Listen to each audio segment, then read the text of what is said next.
Hello and good afternoon. I'm Rihanna Harilal, President and founder of the Voice of Lupus Foundation and Trinidad and Tobago's 2020 recipient of the Hummingbird Gold Medal for my work for the past 12 years.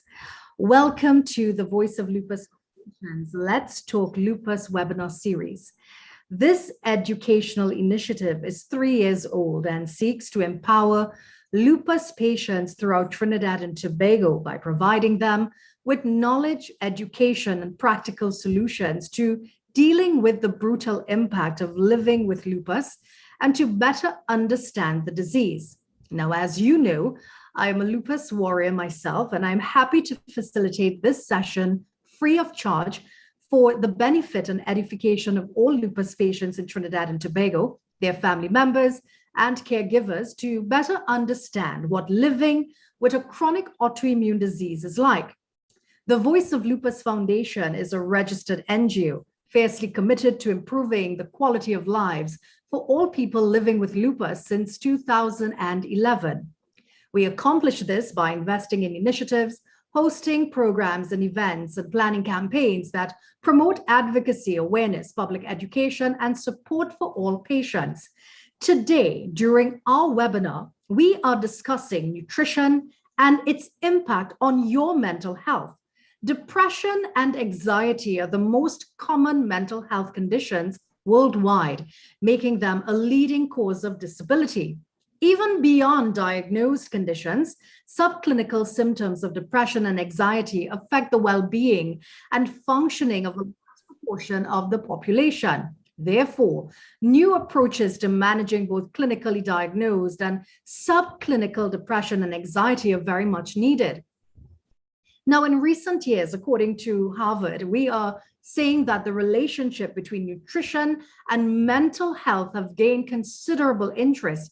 Now, if you suffer from ups and downs, mood swings, anxiety, depression, and other mental health issues, have you taken a look at your diet?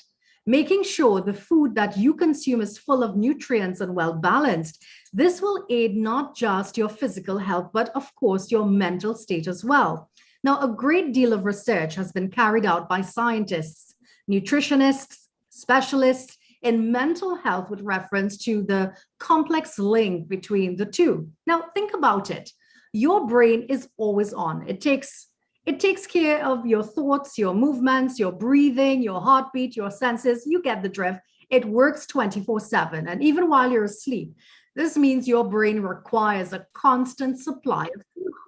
Now, that fuel comes from the foods you eat, and what's in that fuel makes all the difference. Simply put, what you eat directly affects the structure and function of your brain and ultimately your mood. Like an expensive car, your brain functions best when it gets only premium fuel. Eating high quality foods that contain a lot of vitamins, minerals, and antioxidants nourishes the brain and protect it from oxidative stress. The waste, free radicals produced when the body uses oxygen which can damage cells. Now, unfortunately, just like an expensive car, your brain can be damaged if you ingest anything other than premium fuel. Now, we're not saying go drink gas, of course, it's a figure of speech. Now, if substances from low premium fuels, such as what you get from processed and refined foods, get into the brain, it has little ability to get rid of them. Diets high in refined sugar, for example, are very harmful to the brain. In addition to worsening your body's regulation of insulin, they also produce and promote inflammation and oxidative stress. Now, studies have been carried out and have found a correlation between diet high in refined sugars and impaired brain function, and even a worsening of symptoms for mood disorders such as depression. Now, few people are aware of the connection between nutrition and depression, while they easily understand the connection between nutritional deficiencies and physical illness. Depression is more typically thought of as strictly biochemical based or emotionally rooted. On the contrary, nutrition can play a key role in the onset as well as severity and duration of depression. Now, I know many lupus patients who are on can relate to being in a funk, suffering from anxiety, having mood swings, depression. Some of those things are triggered by some of the medications that we take. Now, many of the easily noticeable food patterns that that cause depression are the same that those occur during depression. Now, these may include poor appetite, skipping meals, and a dominant desire for sweet foods. Always had a sweet tooth. Now, nutritional neuroscience is an emerging discipline, and I'm sure Setwai will shed light on the fact that nutritional factors are intertwined with human cognition, behavior, and the emotions. Now, to help us understand what are the facts and what is the truth that the facts bear out is none other than Setwayo Laborde, holistic health and fitness expert. Setwayo is a former fitness lecturer at Trinidad and Tobago Fitness Academy, where he taught international courses in different fields of fitness. He is certified in AEA, ISCA, and KMG. He's also very, very thorough and excellent at researching. Now, Setwayo is the owner of Setwayo's Fitness Enterprise. Back in 2013, Setwayo holds firmly to the vision and mission to help and inspire individuals to achieve the best version of themselves through natural, effective, and simple nutritional and fitness techniques. Now, I am proud to publicly endorse him as my coach, having started aquatic exercise about a month ago, and I have begun making the necessary changes to my diet to help manage the chronic pains and fatigues that I've been battling with from living with systemic lupus, erythematosus, fibromyalgia, osteoarthritis, and hip dysplasia. Now, Setwayo is also featured weekly on Synergy's Breaking Dawn morning show with host Stephen Rees. Now, I want to say a big welcome and thank you to Setwayo. Setwayo, we are discussing nutrition and its impact on mental health. All over to you. All right, good afternoon, everyone. Thank you for having me.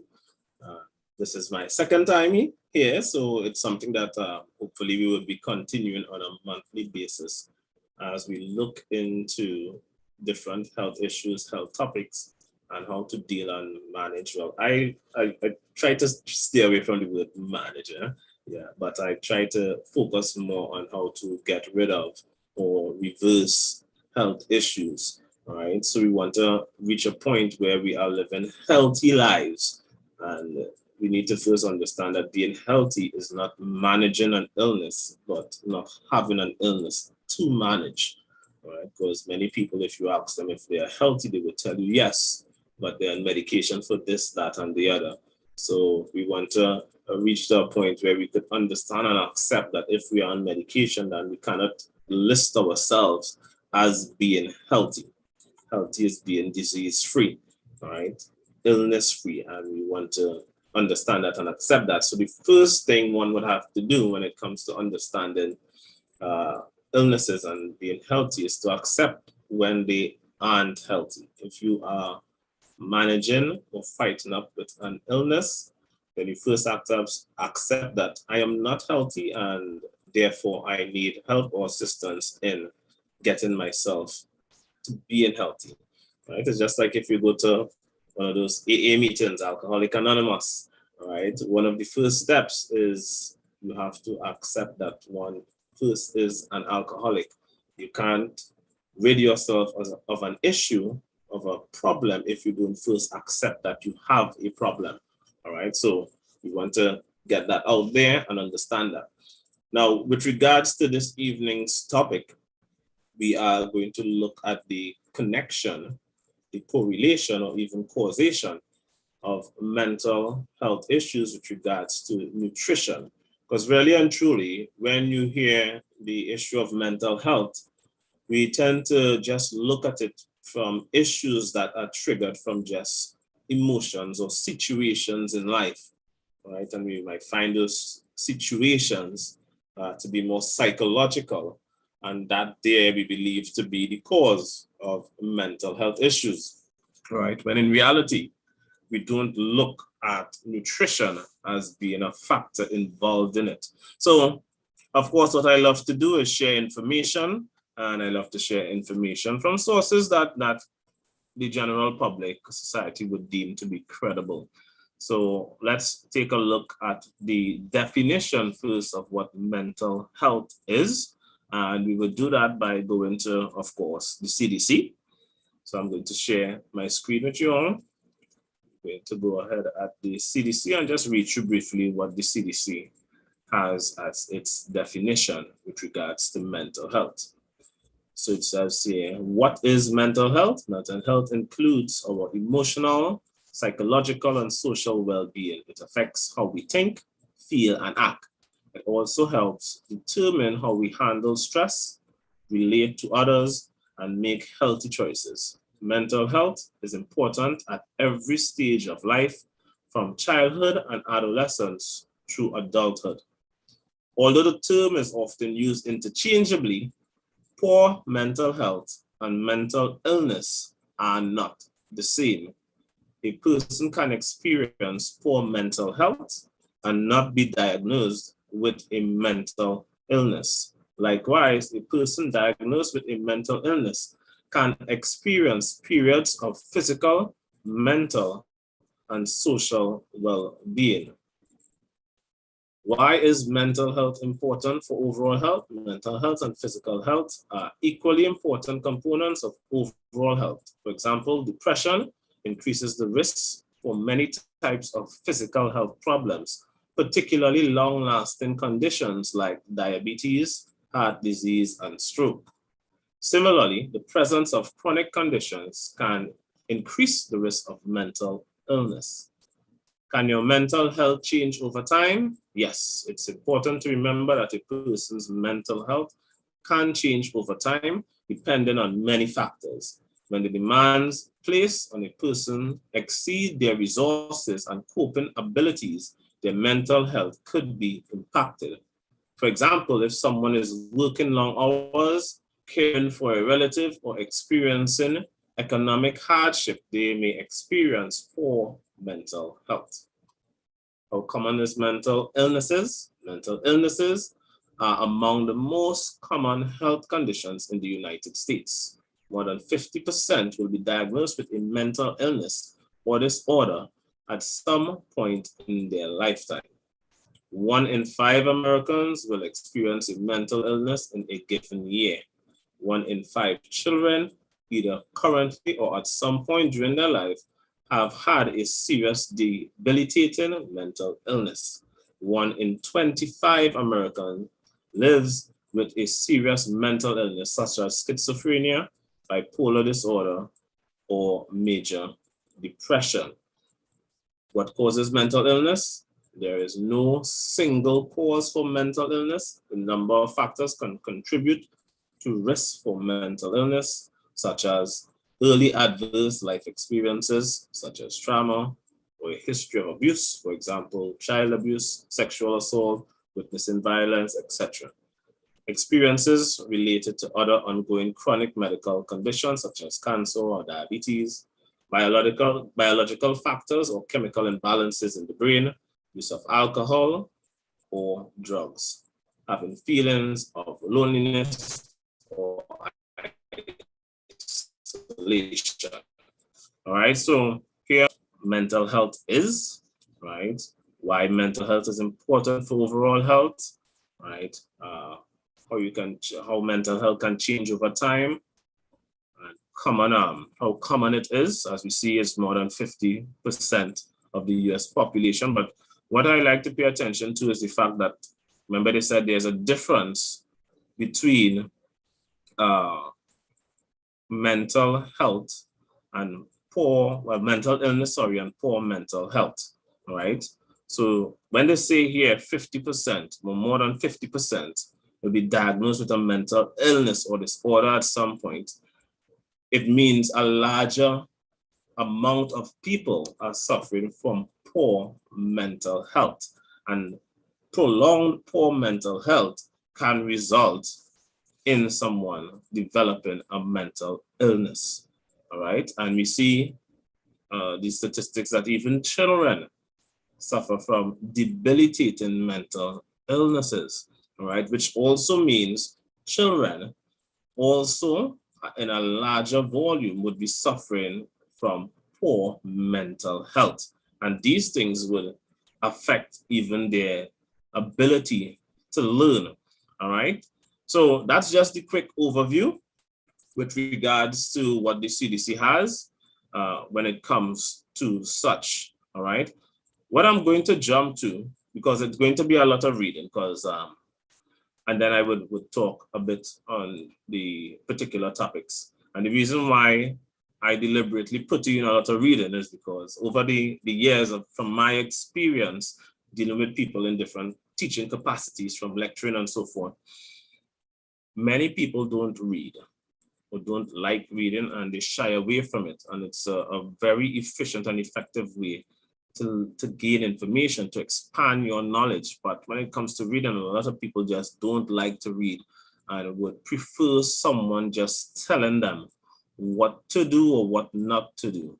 And this is also one of the reasons why we have so much of issues with regards to health, because we aren't reading and looking and doing the research ourselves. We just usually just trust what those in authority tell us, and therefore we end up being misguided. And that misguidance is responsible today for a lot of the health issues that are taking place throughout the world, especially in Trinidad and Tobago. Many aren't aware that Trinidad and Tobago, let me just stop sharing the screen for a second. Many aren't aware that Trinidad and Tobago, we are number 14 in the world when it comes to most unhealthy countries, right? Number 14, 1-4, all right?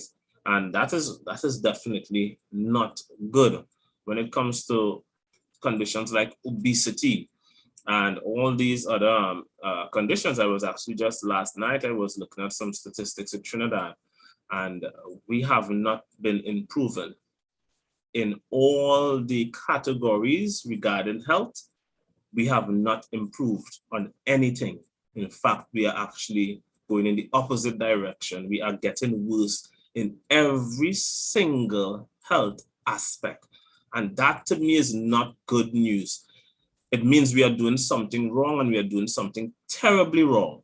It means the advice being given by the authorities, this is where we have to look at, because if we are being given advice by the authorities, the Medical Association, the nutritionists and dietitians, and health in Trinidad and Tobago is getting worse in every aspect, it means the information being given, if it is being followed, which with many people, I can tell you they are following it, it's not accurate. If it was, then we should not be getting worse. The data should not be getting worse. Childhood obesity and overweight statistics in Trinidad and Tobago from among those under the age of 18 over the past 20 years have been at 12% and now has increased to almost 60%, right? So statistics that is that drastic shows that what we have been doing isn't working, and it's completely off, because the opposite results are taking place. When it comes to obesity, every year, Trinidad and Tobago, obesity statistics is increasing by 2.5 to 3.5% every year, right? When you have statistics like that, that's a strong indication that whatever we are doing nutritionally is terribly off. It's completely off. Now, the information that, for those that probably would have looked at or even looked me up in over the past weeks or days, or from the previous webinar that I was on, many might say the stuff that I may speak on seems to be controversial. This is one of the reasons why I always share the information from credible sources, from organizations like PubMed, and as you see this evening, CDC, and from Society of Nutrition and whatnot, all the governing bodies and the bodies that are involved in policy making with regards to these things. That's why I share my information from those sources, because a lot of people might think it's just me sharing my opinion, all right? And that what I'm saying can't be back. So this is why I share the information in the manner in which I do, instead of just coming up and speaking and probably putting together, as telling Rihanna earlier, instead of putting together slides can be misleading. Anybody could put anything in a slide. I could make a slide and say anything in a slide, and I could make my own graph and put my own numbers and then say, look at the figures, all right? But if I pull the information from sources that have references and so forth, the information would be more trusted, and therefore it would be less likely to be rejected, right? But the rejection of certain information going to actually bring up another medical or mental term called cognitive dissonance, which is where sometimes you get truth that is shakes you to your core because it impacts a core belief that you previously had, right? And because of that, cognitive dissonance would step in where it tells you, you know what? Just forget that new information because it's a bit too much for the brain to handle. So the brain would just choose to forget it because it would mean that you now have to accept responsibility of your own actions, of your own life, of your own health, because you have now got information letting you know that, what's happening to my body could be as a result of my ignorance. Now, when I say ignorance, ignorance simply means a lack of knowledge. So I ain't saying that you're stupid or anything. I'm just saying that you just lack knowledge, all right? It's like if you take a baker and you try to test a baker's ability to play basketball with a basketballer, the baker would be no good. But it's not that he's stupid. He would be a dunce to basketball. But when it comes to baking, he's an expert. So when it comes to health, many of the times we just are ignorant of the information, of the data, and because of that, we make the wrong choices, and then it negatively impacts us. All right. So why are you also? I remember when we first spoke, and I was really blown aback by basically what I'm eating and the link between my illness and what I was consuming. You also mentioned that we are creatures of habit. Correct. We are creatures of habit. Mm-hmm. And that's also something as well that plays with the mental factor. Your brain creates neurological pathways, and those neurological pathways is what create your personality. So from an early age, within the first 3 years of your life, those neurological pathways are created. Your brain don't like to go through the process of having to create new neurological pathways when it have neurological pathways that it have been using for a long period of time. All right. So the brain does not like thinking. That might sound strange, but the brain likes to follow habits. Now, if you have a habit of thinking, then that is the neurological pathway that your brain has been using the most. So then your brain would be more analytical in nature. So I would say it's kind of like myself. That's how my brain kind of operates. I try to analyze everything. So that's like a reflex action for me, right? But when you come across information that now going to challenge the previous neurological pathways that you have had all the time, and you realize that that path that you were taking is incorrect, it's more of a challenge. It'll take a little more effort, willpower and whatnot, for the brain to decide to form a new pathway. But not saying it's impossible, because it very much is possible. This is why I have behavior therapy and stuff where people could learn to alter or change their behavior through therapy, all right? But what I'm going to show now is I'm going to show how nutrition can alter those neurological pathways of the brain. It can either improve it or it can make things worse. So I'm going to share my screen again. So we're going back here, and then we are going to look to another credible site, of course. This site is PubMed, which is the National Library of Medicine. This is basically the US government website. And as you can see here, the topic or the heading is adolescence. Does good nutrition equal good behavior? So adolescence, does good nutrition equal good behavior? So let's read the abstract. Adolescence is often associated with exploring boundaries, rapid growth, hormones, and pimples. A stable feature of this turbulent age is that these young people are highly overrepresented in the criminal justice system. adolescents account for disproportionate proportions of police recorded crimes, and this seems to be a cross-cultural phenomenon. Furthermore, disaffected young people often have limited routine access to healthy foods and make poor food choices. These people form a large portion of the prison population, and there are concerns that insufficient attention is paid to their health. Hence, their diets tend to be poor compared with international standards of dietary adequacy, which typically are set to protect the heart, but not for optimal brain function. Thus, it has been posted that a poor diet may be a modifiable causal factor in antisocial behaviors. We tested what happened to the behavior of violent young adult prisoners ages 18 to 21 years when nutrients missing in their diets were reinstated. We use food supplements as an analog for a better diet because it provided the possibility of a placebo control. On a random basis, when neither the volunteers, prison staff, nor researchers in the prison knew who was getting which type, 231 volunteers were given either placebo or real capsules containing broadly the daily requirements of vitamins, minerals, and essential fatty acids. The number of proven offenses committed by each who received the extra nutrients committed significantly 26.3% fewer offenses compared with placebos.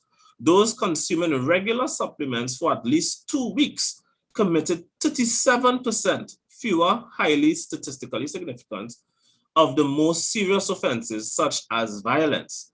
These findings have been replicated by the Dutch Ministry of Justice. Their double-blind study reported a 48% difference between groups. If these studies are widely replicated, and they need to be, we may have a simple and humane means to help reduce and prevent a significant proportion of violence and antisocial behavior. This should also work in the community because it is not about where you eat, but what you eat. Indeed, criminal justice systems are often overrepresented with ethnic minorities, but providing a more nutritious diet is never going to be discriminatory to these young people. The only risk is better health. So I don't know if you're all seeing what I'm seeing here. The Dutch replicated this small study that was done, and they replicated it in their prisons, and there was a 48% reduction in violent and antisocial behavior / offenses, right? A 48%. Now, from that alone, we can make the conclusion that your nutrition plays a massive role in the reduction of crime, right? So if nutrition alone has reduced crime, violent crimes by 48% just from getting in adequate nutrition, imagine putting together nutrition with proper upbringing, proper cultural examples, proper role models, proper parental guidance. Imagine how much greater the reduction in violent crimes and antisocial behavior would be, right? Because that's a massive, massive change, all right? So we are going to go back to that page and we are going to look at when they check the diets of the individuals, what was some of the nutritional stuff that they were looking at, and you would see what was missing and what was not missing, and in what percentage with regards to quantity. And then I'll take you to another piece of information and share some information with regards to that. Satwire, before you proceed further, do you have by chance any type of information regarding the penal system here and the diet that is used currently in Trinidad and Tobago to feed our inmates? Do you know? Oh, no, I don't have any information. but I don't have any documented information on that. Of course, when it comes to Trinidad and our prison system, it's very hard to get. We are not good at data collection. Right. We are really terrible at it. So that's why I try to use more outside sources. But the foods that inmates consume in prison is the foods that typical Trinidadians consume.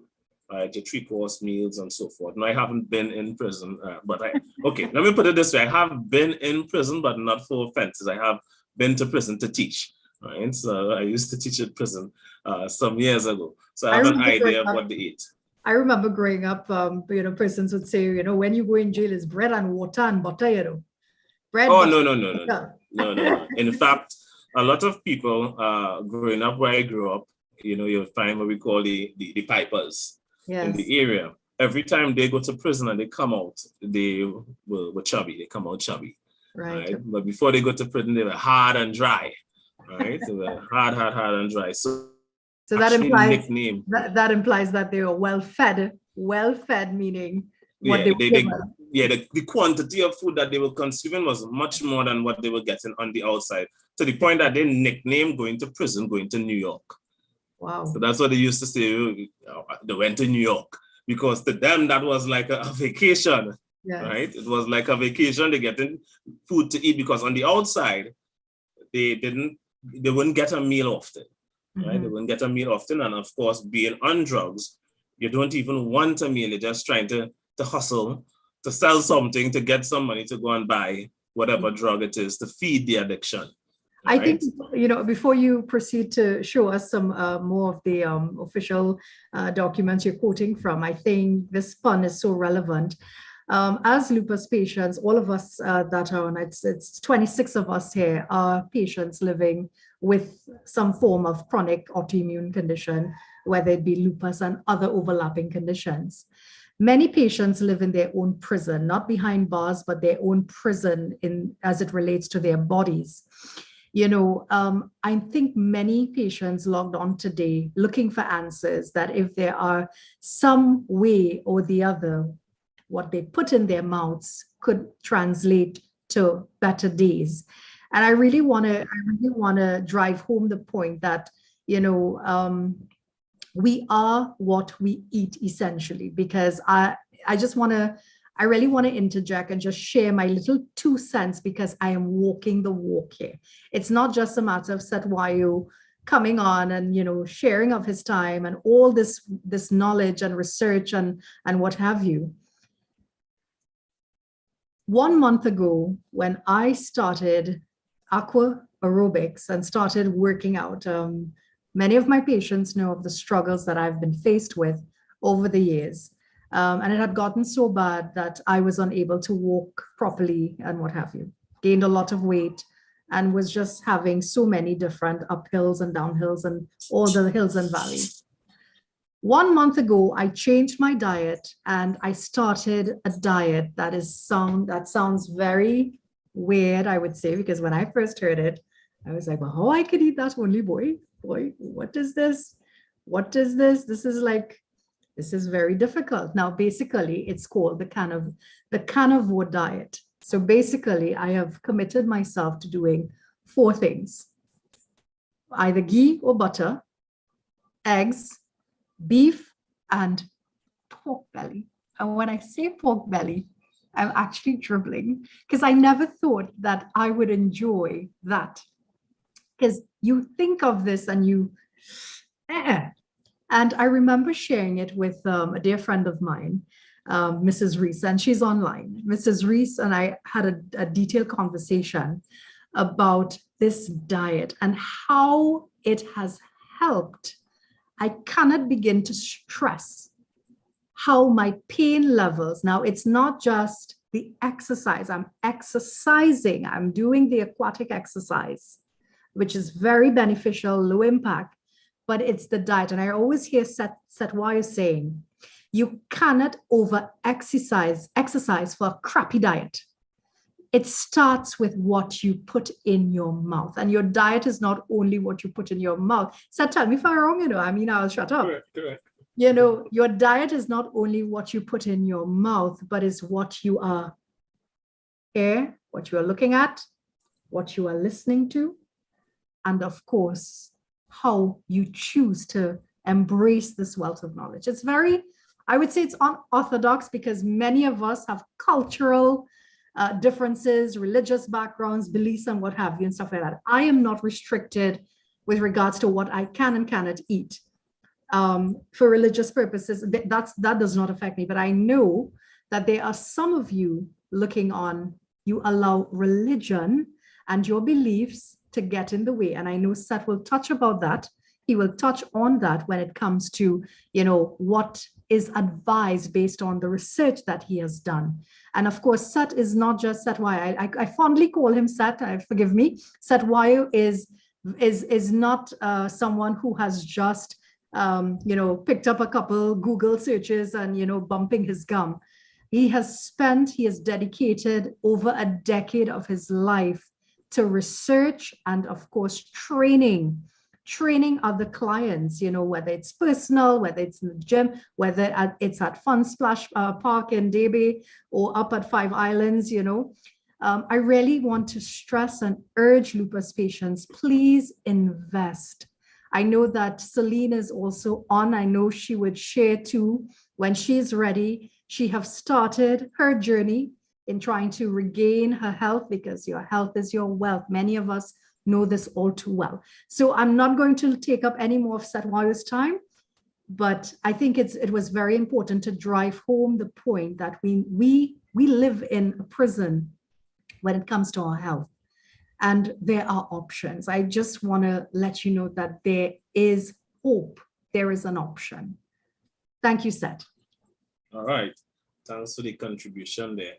And when we, as we go along, we are going to touch on some interesting points, because I'm sure many want to know how they can help themselves, especially dealing with things like depression and anxiety and these different mental health issues that we are all faced with.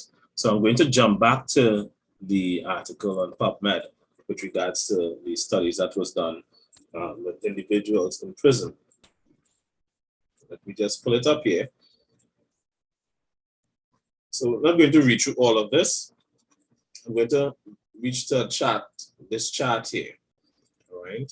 So these are the nutrient intakes from a sample of disadvantaged young people, right? So you have the vitamin B, right?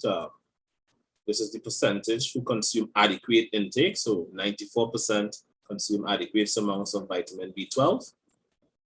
83% consume adequate amounts of vitamin B6. 61% consume adequate amounts of B1. 33% for B2. 33% for iodine. 33% for folic acid. 28% for folic acid. 28% for zinc. 28% for calcium. 22% for iron, 17% for magnesium, 0% for selenium, and 0% for omega-3 from fish, all right? Now,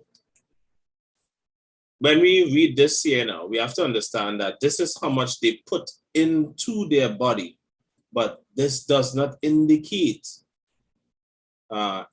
if their body is using it. Right?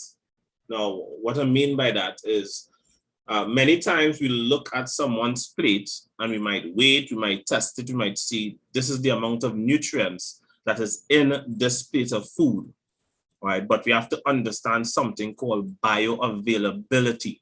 Not because you are consuming it means your body is going to be able to use it. And there are factors that affect your body's ability to use certain nutrients. And that's what we are going to look at, because many would just go and read a label on a product and say, right, look, this have this and that in it. And we don't have a clue that it's not if it have it in it. You have to look at the other factors, right? The other foods that you're consuming, where that nutrient is, if it's a phytonutrient or not, meaning if it comes from plants or not, and what other compounds are there in that food source that could prevent your body from absorbing nutrients or the particular nutrients that is in that food.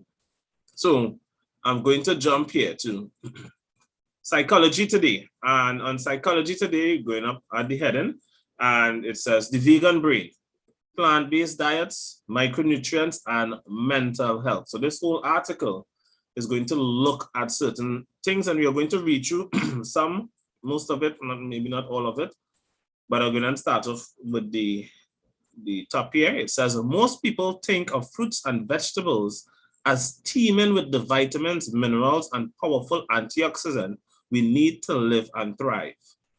It is true that many plant foods are rich in many of these substances, but just because a food contains a particular nutrient doesn't mean we can access it.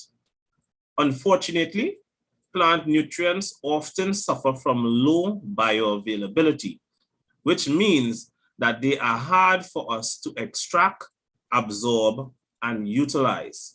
The question then becomes, do vegetarians and vegan diet contain the micronutrients our brain needs to function properly? Or do they put people at risk for serious deficiencies that increase the likelihood of developing psychiatric disorders? So of course, this site is from Psychology Today. It was taken from another site, but of course, you know, as it says, it is done by, of course, medical doctor and nutritionist, all right? So the information is credible. So we are going to start off and we are going to go through the first nutrient they have here is vitamin A. Vitamin A is important to many aspects of brain function, including vision, learning, and memory. Contrary to popular belief, plant foods are lousy sources of vitamin A. In fact, they contain no vitamin A at all. Instead, they contain carotenoids, which we must then convert into retinol, the form of vitamin A our bodies can use. This is 12 to 24 times more difficult than obtaining retinol from animal foods. According to a 2013 review article in the Journal of Health, Population and Nutrition, this helps to explain why childhood blindness due to vitamin A deficiency is rampant in dozens of developing countries, particularly in Africa and Southeast Asia. This is an extract from the review. Poor bioavailability plays a predominant role in the development of vitamin A deficiency among communities that mainly rely on plant-based foods. Unfortunately, vitamin A deficiency in the US and other fortunately, vitamin A deficiency in the US and other developed countries is very rare due to the abundance of animal foods and because many processed foods are fortified. So that's one there. We're going to read through them and then we're going to discuss. Vitamin D3 is important in brain growth and development, regulates calcium levels within the brain, helps protect brain cells from damaging oxidation, and supports the health of the hippocampus, which is the region of the brain that deals with the memory. The form of vitamin D our body needs is D3, which is chlorecalciferol.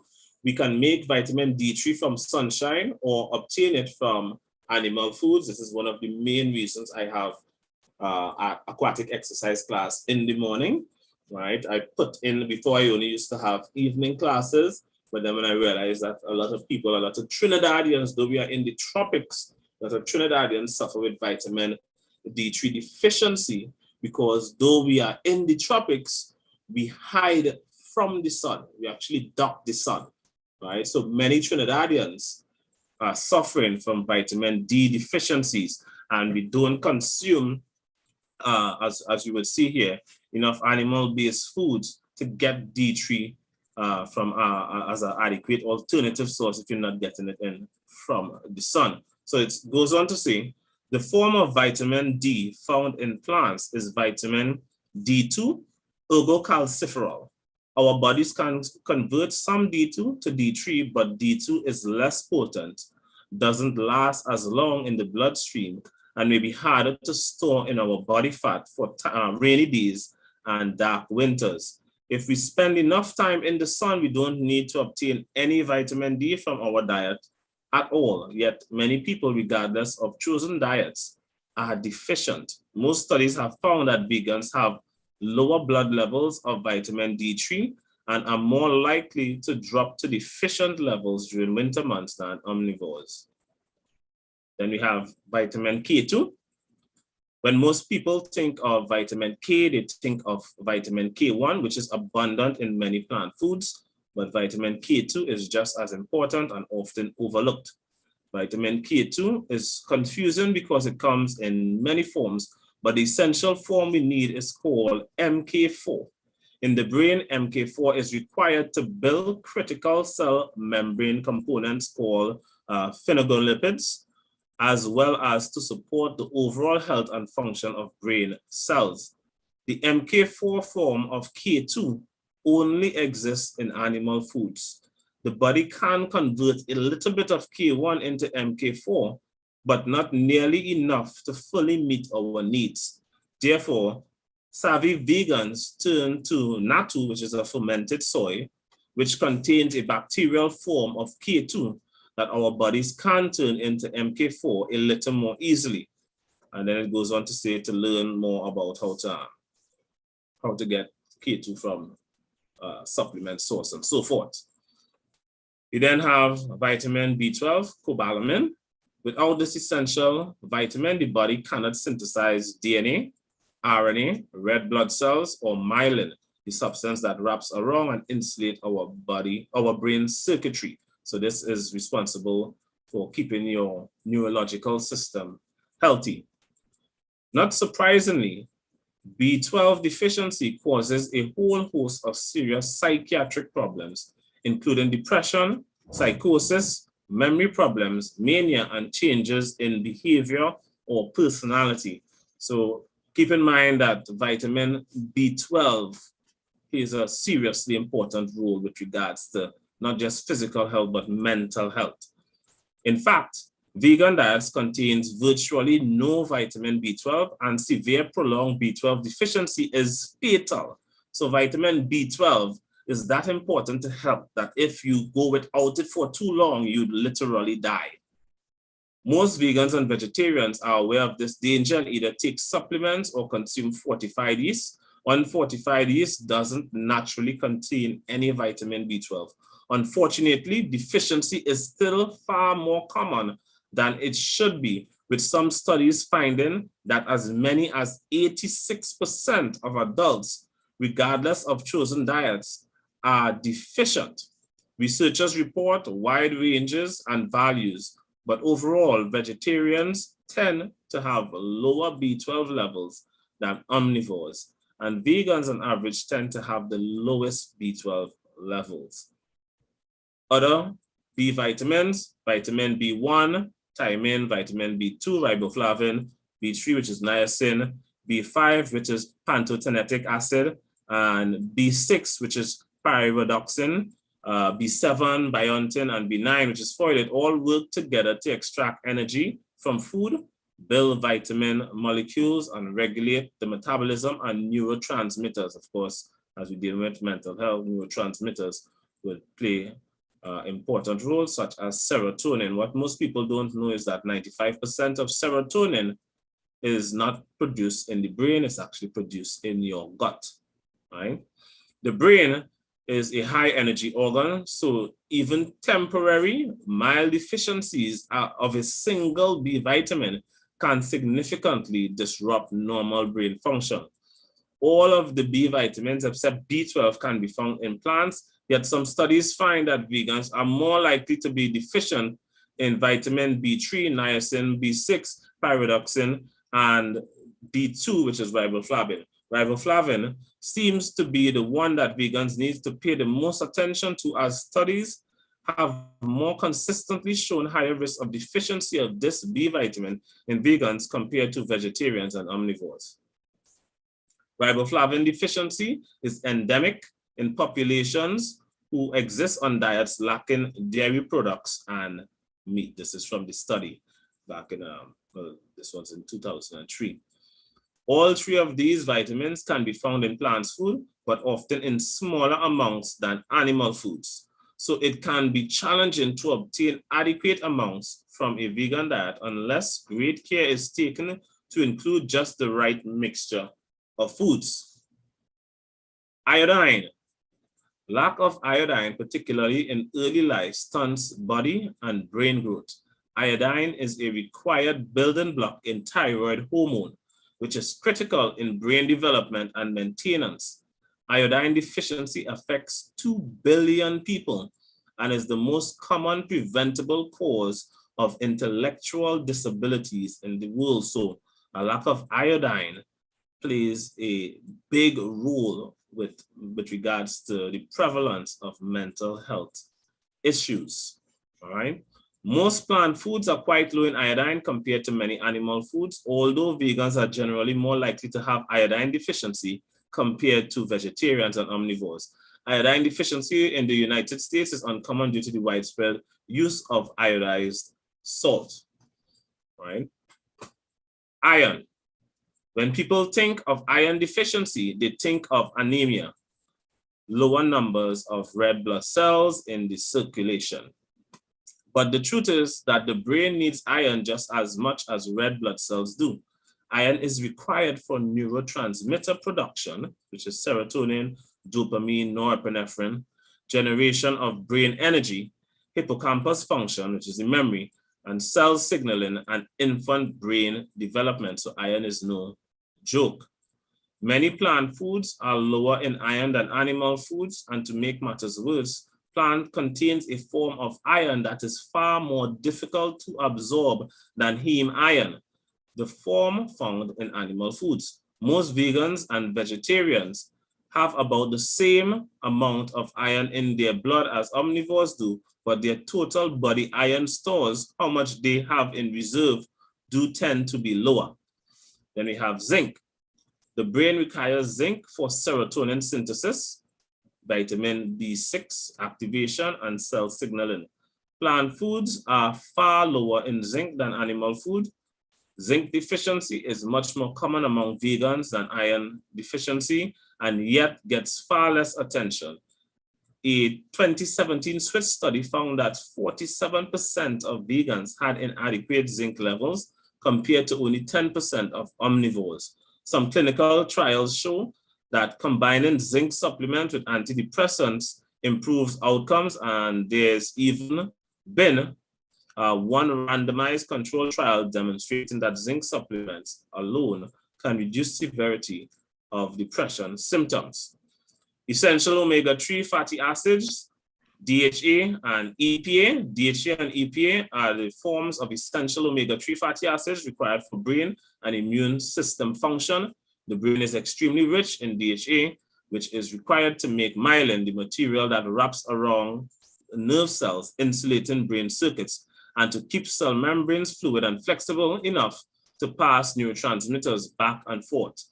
DHA is critical in the formation of healthy synapses, connections between brain cells.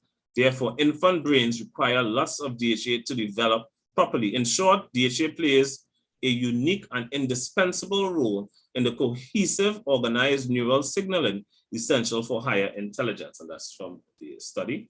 All right. Vegan diets contains absolutely no DHA or EPA, and vegetarian diets contain only small amounts from eggs and dairy in comparison to omnivores. DHA and EPA levels can be about 30% lower in vegetarians and more than 50% lower in vegans. This is because the form of omega-3, ALA, found in plants is very difficult for the body to convert into DHA. At best, women convert only 9% of the ALA they consume into DHA, whereas men convert a dismal 0 to 4%. The only vegan-friendly supplement on the market containing EPA are those derived from algae.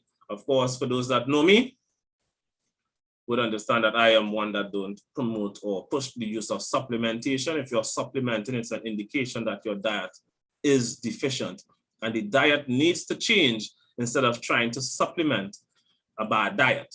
All right. So those are just some of the minerals and nutrients that they looked at. And it shows that being on a vegan or vegetarian diet puts you at a disadvantage and would therefore increase your risk for suffering from mental health issues, right? Now, I know many people might have an issue with that because in the media today, what is being pushed is veganism and vegetarianism, all right? Now, I can tell you for certain, and for those that was on last month when I was on, when I showed from the American Council of Science and Health, that they have stated the many dangers in consuming plant-based foods because of the high volume of natural pesticides in them. So much so that when it comes to pesticides being found in the human body, 99.99% of it came from natural plants. 99.99% of the pesticides found in the human body came from plants and not from man, not from us spraying pesticides on plants or us using pesticides on foods or crops or livestock. It came from plants themselves because plants naturally produces pesticides as a defense mechanism, all right? So when somebody decides to go on a predominantly plant-based diet, whether it's vegetarian or vegan diet, you are automatically diminishing your nutritional capacity, and therefore you are directly affecting your cognitive ability and increasing the risk of suffering from mental health disorders, all right? By going plant-based. We have been groomed, and I use the term groomed, right? Because we have been groomed to believe that eating animal product, animal food, animal meat is unhealthy for the body, where there is absolutely no science to back that. In fact, the whole food industry actually is the one that does not have any science to back what they're telling people to eat. Telling people to go more plant-based cannot be backed by science. And I would actually look at some of, I would share my screen again with you and look at some stuff in plants and then compare it with what was looked at in the prison with regards to their diets. And we are going to see something quite amazing. I believe Rihanna have something to say there. Yes, I actually do, because I know that was one of the biggest questions I had for you when we were discussing, you know, the not just aquatic exercise, but changing my diet. I mean, it's not that you had to sell me, but it was a case of, because what I was doing 2 years, I was actually practicing a vegetarian lifestyle over the past 2 years, where I came off of meat. I was strictly juicing, fasting, doing a lot of smoothies. And I know that there are questions right now. I could just visualize people's heads just going off in terms of, but I do this because I know that there are a number of lupus patients who follow that type of diet, where in terms of they have eliminated most dairy, they have eliminated most meat, and they are juicing. They're doing a lot of smoothies, they're doing a lot of juicing, and I told you, it was helping. It was helping, right? But how sustainable is it? And I know you're going to delve more into that, but I just wanted to just butt in to say, if you have questions, feel free to send me a private message, and you know, we will discuss it. I know Seth has promised to answer as many questions as possible. Feel free. This is a forum. This is not just you listening. It's interactive. If you have a question, send me, or you can even send Setwa your private message, you know, with regards to what you would like answered. Please, you know, take advantage of this opportunity. Oh, and another question, Seth, before. Mm-hmm. Why is it that you know, when you look back, and for instance, my journey, when I was doing this particular diet where I eliminated meat, I eliminated no carbs, it was just strictly juicing, it was strictly smoothies, I got a level of relief. How come? So why did it work? You know, why did it work there? But it was not sustainable.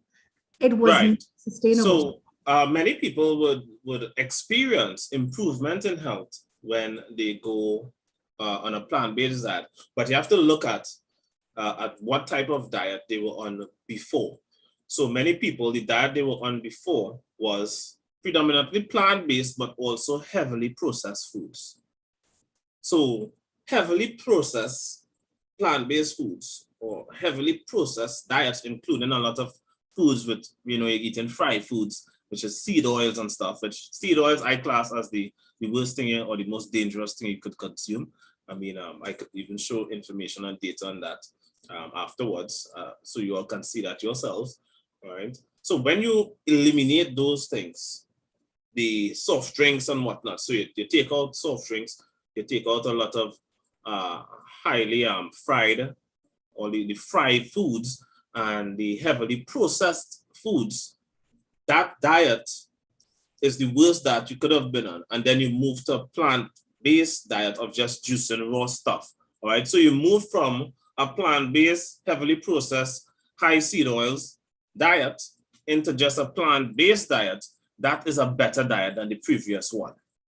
And because of that change, you're going to get some improvement, all right? So the toxins you were adding in from the heavily processed diet is way less now because you're not consuming things like seed oils.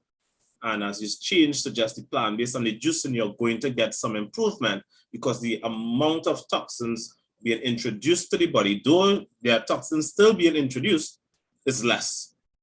So it's less. So one would get an improvement, all right? But it'll be an improvement up to a point, right? Temporary.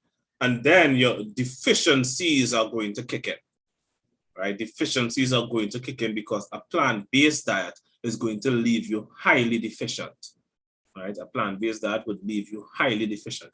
And we are going to see why, right? So I'm going to share back my screen again. And you are going to see, before I share them, let me find the article first before I share my screen so that we'll just come up straight on it. And what I'm going to look at is just, I'm going to look at one for now, just for now, we're going to look at one anti-nutrient that is found in many plant-based foods that a lot of people enjoy or consume, right? So this here is from WebMD. This here is from WebMD. And this substance, foods high in phytic acid, right? So foods high in phytic acid. So phytic acid is a substance found in many plant-based foods. It is also called inositol, hexaphosphate, and IP6. This acid is the primary way phosphorus is stored in many plants, including beans, seeds, and nuts. It's not limited to these foods, but they just call these as examples. When phytic acid is consumed, it binds to other minerals to create phytates. Because you don't have any enzymes that can break down phytates, the nutrients cannot be absorbed into your body. So in other words, these bind to minerals in your body and therefore it can't be absorbed. But we're going to read on why you should avoid phytic acid. People sometimes refer to phytic acid as an anti-nutrient because it blocks the absorption of certain minerals in the body. When you eat foods high in phytic acid, the molecules bind with certain minerals in your digestive tract, including calcium, magnesium, iron, zinc, chromium, and manganese.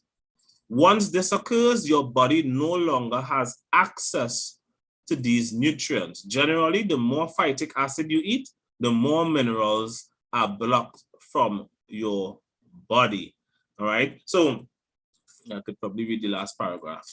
All right. However, recent studies have shown that phytic acid anti-nutrient effects occurs only when large amounts of phytates are consumed within a diet that is already lacking nutrition. It also only affects in the absorption of nutrients eaten at the same meal. Now, when we go back to this article here, and we look at this chart, if you notice, these stuff here, even though, so just imagine this.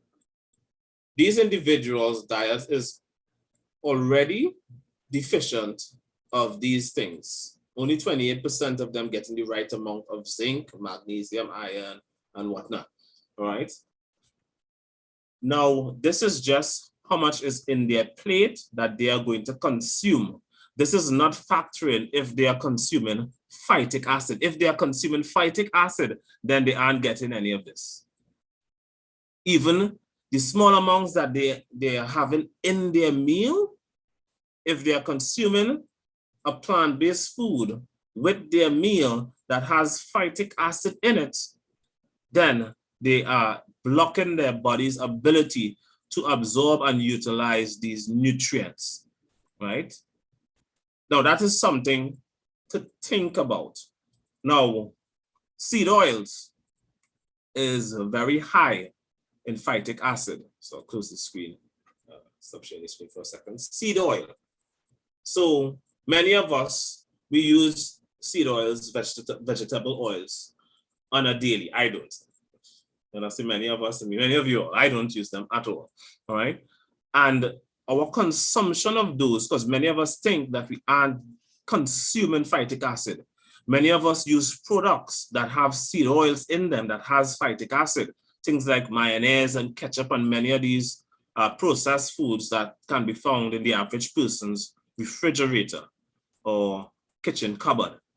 And we are unaware that it have ingredients in it that contains phytic acid that's going to block your body from absorbing these nutrients.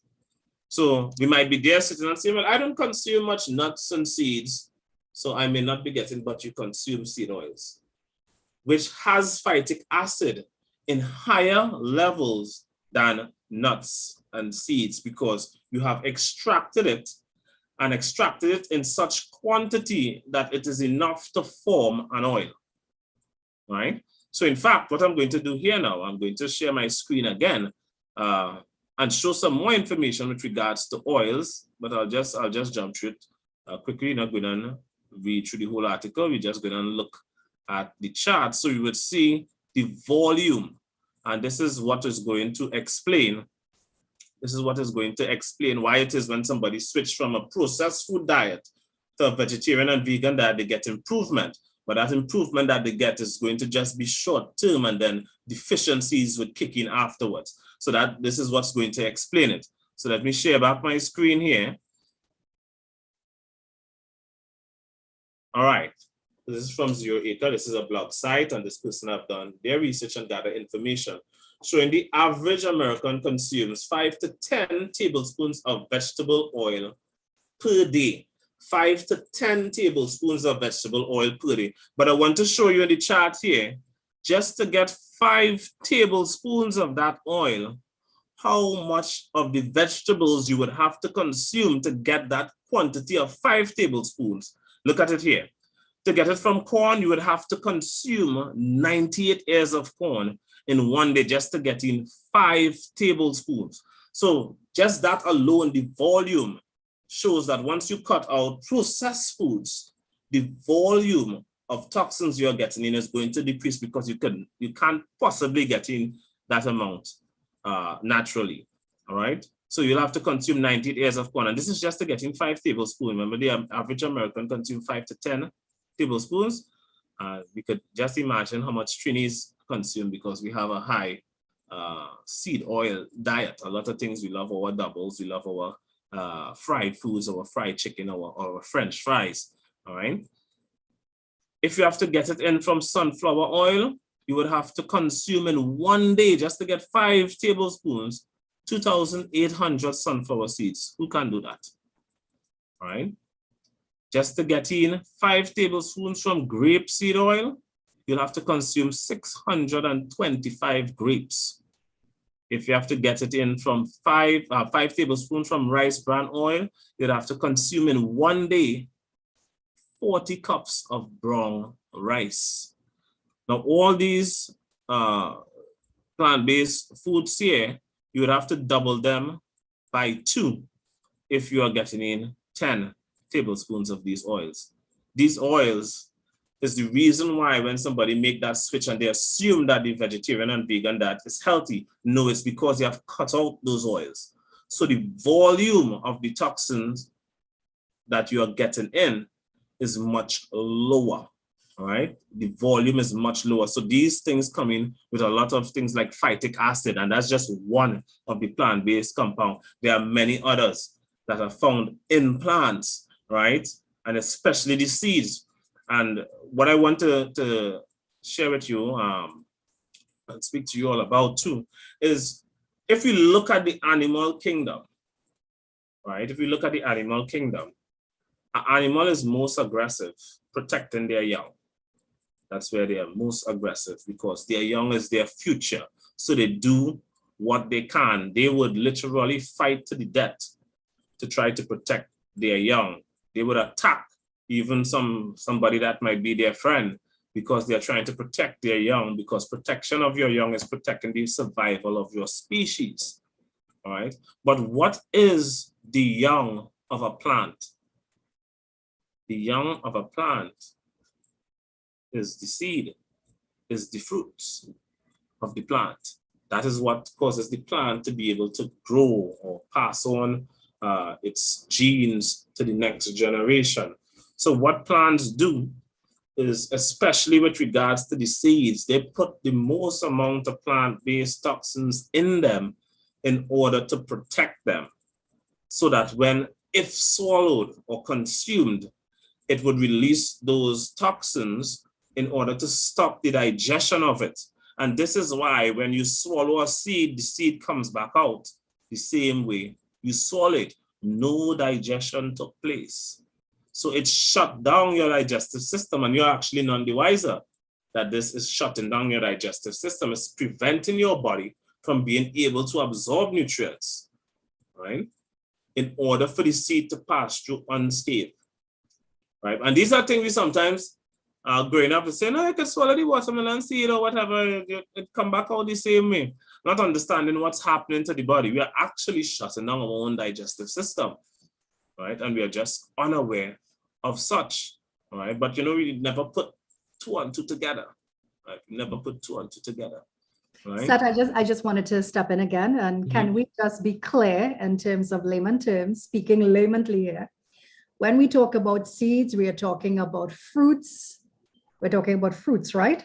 We're talking about nuts. Fruits, nuts, yeah, and basically legumes as well. Legumes. Okay.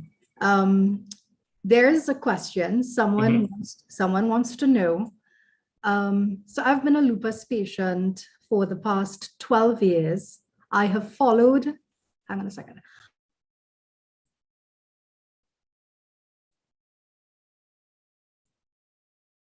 But your mic is muted. Sorry, right.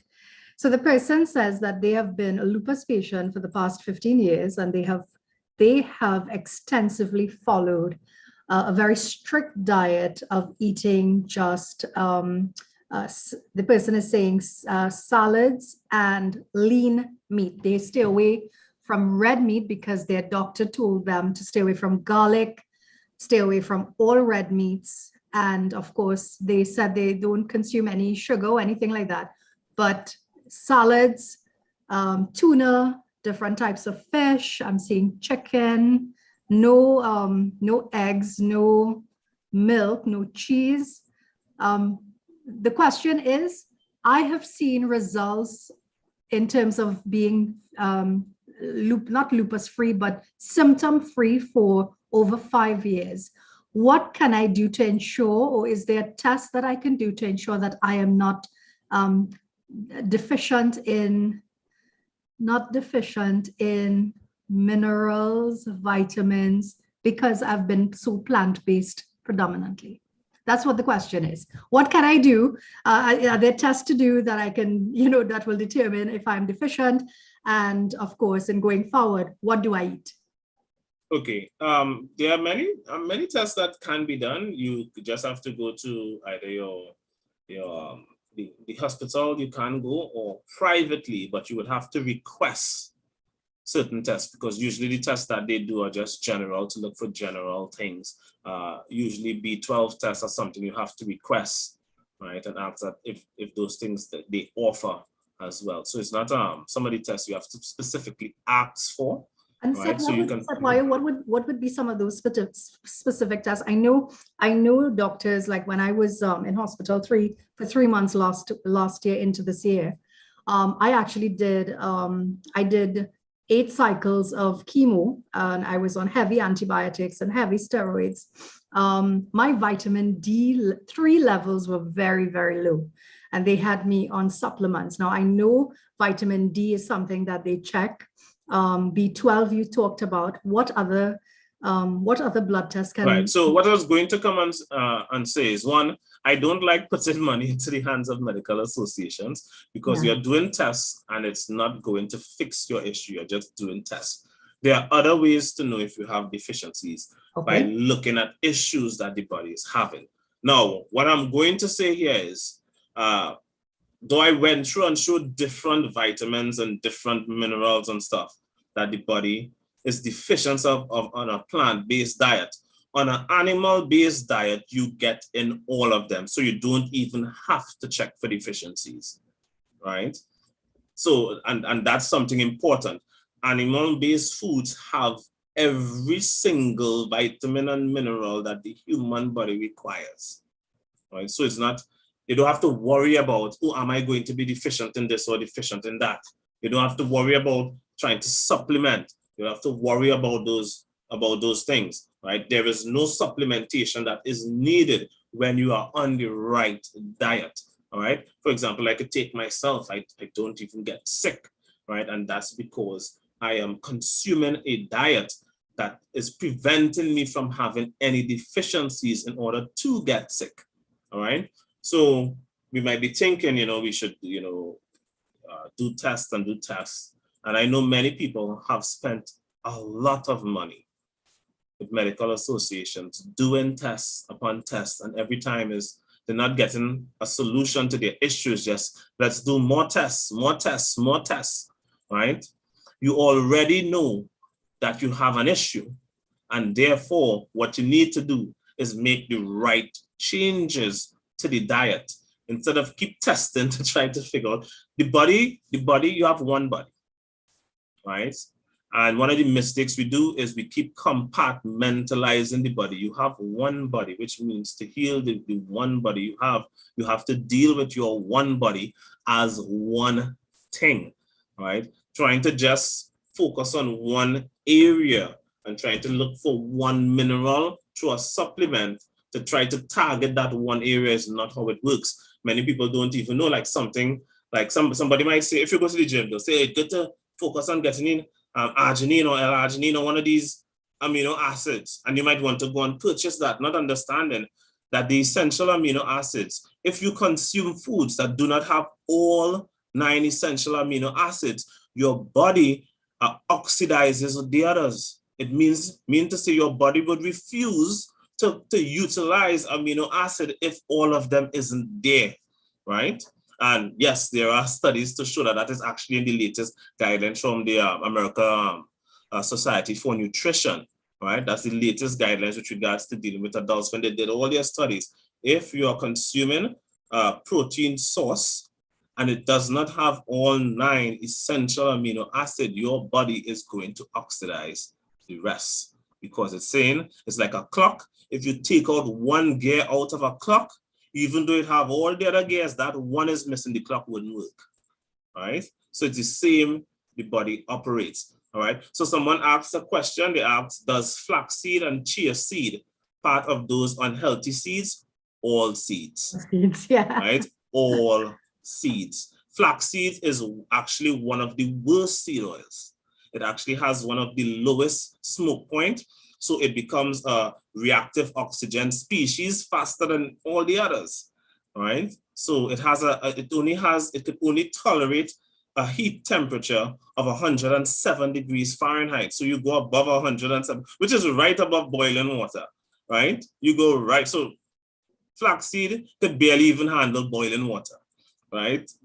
And this is before it turns additionally toxic. It's already toxic. But if it gets heat equivalent to what boiling water is, it gets even more toxic. So it becomes a reactive oxygen species, which promotes oxidation in your body. which promotes free radical production. Free radical production is where they are unstable molecules that rob your other cells and organs and other molecules in the body of an electron and make them unstable and deteriorates, right? And that's what seed oil does. And this is not even looking, this is just looking at the temperature part. This is not even looking at the toxins coming in with the seed oil. So this is without even looking at phytic acid in the seed oils, just looking at how the temperature affected. So the moment you throw that on a stove to cook, it already turns toxic, right? Now adding the phytic acid, right? Adding the lectins, the salicylate, the saponins, the goitrogen, the cyanogenetic glycosides, all these different plant-based toxins that's coming in with it as well. And then now adding on top of that hexane, which is the petrochemical they use to extract the oil from the seed, right? Which is a chemical that's on the same level as kerosene, that's also in it, right? So adding all of that, and then you see how toxic seed oils are, is something I would tell people you need to stay away from under all circumstances. And, right? I just want to drive home the point, seed oils, when he talks about seed oils, he talks the canola oil, he's talking about olive oil, he's talking about flaxseed oil, he's talking about all the different oils except ghee and butter, right? Yeah. And I think you mentioned coconut oil. The coconut oil still falls in the seed oil category. Coconut oil is just the extracting of it would be the same, except for the cold pressed coconut oil. But remember, it's still coming in with those plant-based toxins. So it mightn't have the hexane chemical from the cold press, it mightn't have that, but it would still have some plant-based toxins in it. The other thing is coconut oil is also saturated fat, so that is what makes it slightly better than the other seed oils. The other seed oils are what would be classed as polyunsaturated fats. Right. I just want to bring two more questions to your attention before I allow you to continue, before you forget your train of thought. Mrs. Reese would like to know how helpful will adding liver to my diet be, and which liver is best to eat? All right. So when it comes to the topic of liver, if somebody is highly deficient, that's when liver can come in and can be used, but it's not a must. It's not a must. You can live a healthy, deficiency-free life without using liver, but do know that liver is also the part of the animal's body that deals with eliminating toxins, all right? So you can end up with too high of certain nutrients. Sometimes you can end up with too much vitamin A, which of course, too much of these things can be harmful to the body if you're consuming too much liver and too often, all right? Many people would consume beef liver, all right? But when they do, they would consume probably about 3 ounces once or twice a week, right? But it's not a must. It's not that you must consume it in order to be healthy. You don't have to consume it. I don't consume liver.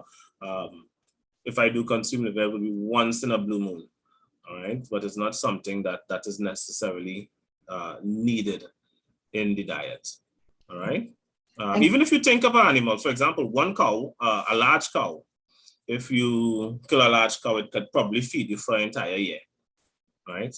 But what percentage of the cow is made up by the liver, right? The liver would just still be a small part of the cow, and you wouldn't even be able to eat it for every day of the year either, all right? So you could look at it that way. So it's something that you could have off and on, all right? But it's not a must that you must have it, all right? Someone is asking, which is Vindra. Vindra says, I have severe vitamin B12 deficiency, where my B12 can't be absorbed from food. And I've been told, for still unknown reasons, which started about 5 years ago, I'm not vegetarian, been extremely unwell since then. What is the best way to get B12 in? I've been on B12 injections weekly since 2018. Is there a best type of B12 injection to use? Off the bat, I would say beef. All right, so I would say I don't ever promote the use of supplements. Yes. For one. So I would not encourage getting a B12 injection. Injection, The yeah. reason why you have been told that your body cannot absorb B12, and you said you are not a vegetarian, it means you're also not a vegan, but you are therefore eating as an omnivore, right? So if you're eating as an omnivore, it would tell me that you are consuming your B12 sources with a lot of plant-based foods that contains compound in them that blocks your body from absorbing the nutrients from the animal-based foods that you're consuming. And because you're doing that, it's blocking your body's ability to absorb B12. And that's what is actually causing the lack of absorption problem, right? As I showed earlier, phytic acid blocks the absorption of many minerals to the body. Phytic acid isn't the only mineral isn't the only compound found in plants that blocks the absorption of nutrients. There are other compounds that blocks the absorption of other stuff.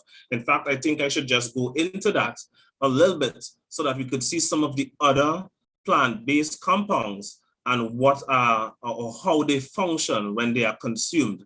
All right, so that we will get a little bit of an understanding that is not just phytic acid is the only compound found in foods. All right, that could block certain minerals from being absorbed. So I'll share my screen again. So Satwayo, to answer this question, what can he eat to ensure that he's getting the natural sources of B12? What would you recommend? I mean, you said eliminating the plant-based stuff, but what can he eat?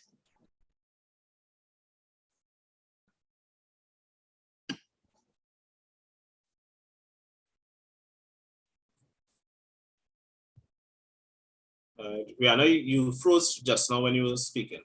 Oh, I was asking on behalf of Vindra, just to make sure that he understands and going forward.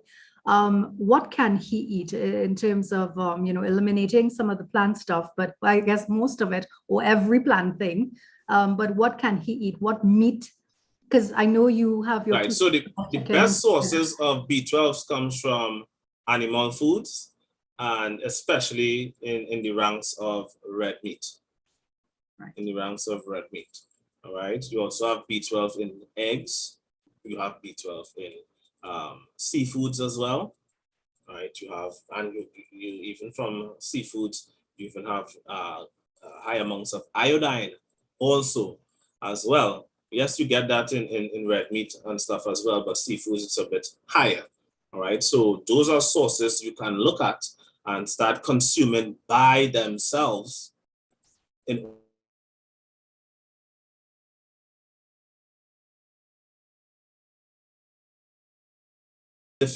has difficulty in absorbing it is because you're eating as an omnivore. And because of that, that's why your body can't absorb B12. All right, so you would have B12 deficiencies, and B12 deficiencies is essential for life. B12, there's a correlation between B12 deficiencies and dementia, right? So those are things that we need to be aware of. B12 is of extreme importance when it comes to the neurological functioning of the brain. So that's something you want to get on one time. So I would recommend, you could contact me. You could contact me privately. And that's why I do consultations as well, because I would spend sometimes 1.5 to 2 hours going through with an individual to help them to understand how they're supposed to eat, right? Because we consume things and we are unaware of the effect that it's having on the body, all right? So I'm going to share my screen again, and we're going to look at some plant compounds and see the effect that they have. Now, you all could look up these things individually in your free time, or you make the time to do so, because I would say some of these things for those that have health issues should be a priority. All right, so this of course comes from the book written by Shawn Baker called The Carnivore Diet, right? He also lists the references that he got the information from. You could, I'm 100% sure because I've checked them all out. You can check out the stuff. You could do a simple Google search and you would get tons of information on these different plant-based compounds. All right. So here we have oxalates, and it says oxalates commonly found in green leafy vegetables Some fruits, nuts, seeds, and even French fries, oxalates are a pretty common anti-nutrient. They can lead to medical problems, particularly when people ingest them in higher doses. One of the most common issues is kidney stones, which often are comprised of oxalates. Oxalates crystal in the body can become very needle-like, and some research has associated them with gastrointestinal irritation. The crystals may lead to leaky gut syndrome and potentially can lead to autoimmune issues. Interestingly, oxalates are often in foods we find on typical ketogenic diets. For example, leafy greens, almond flour, and dark chocolate. When you stop eating those foods all at once, sometimes you can experience oxalate dumping syndrome, which can manifest in several ways, including rashes, joint pain, and gastrointestinal disturbances. All right, to try to just adding in, to try to avoid getting the oxalate dumping syndrome, that's where the consumption of salt would play an important role. So increased consumption of salt, like things like, for those that were on last month, increasing consumption of things like Himalayan pink salt, Celtic sea salt, or sea salts like kosher salts that doesn't have any additives in it, all right, like anti-caking agents and so forth. You consume those salts, they can prevent you from getting that oxalate dumping syndrome. Mind you, oxalate dumping syndrome only lasts about a max of about 2 weeks. After that, you would be fine and you would now have no oxalates in your system, all right?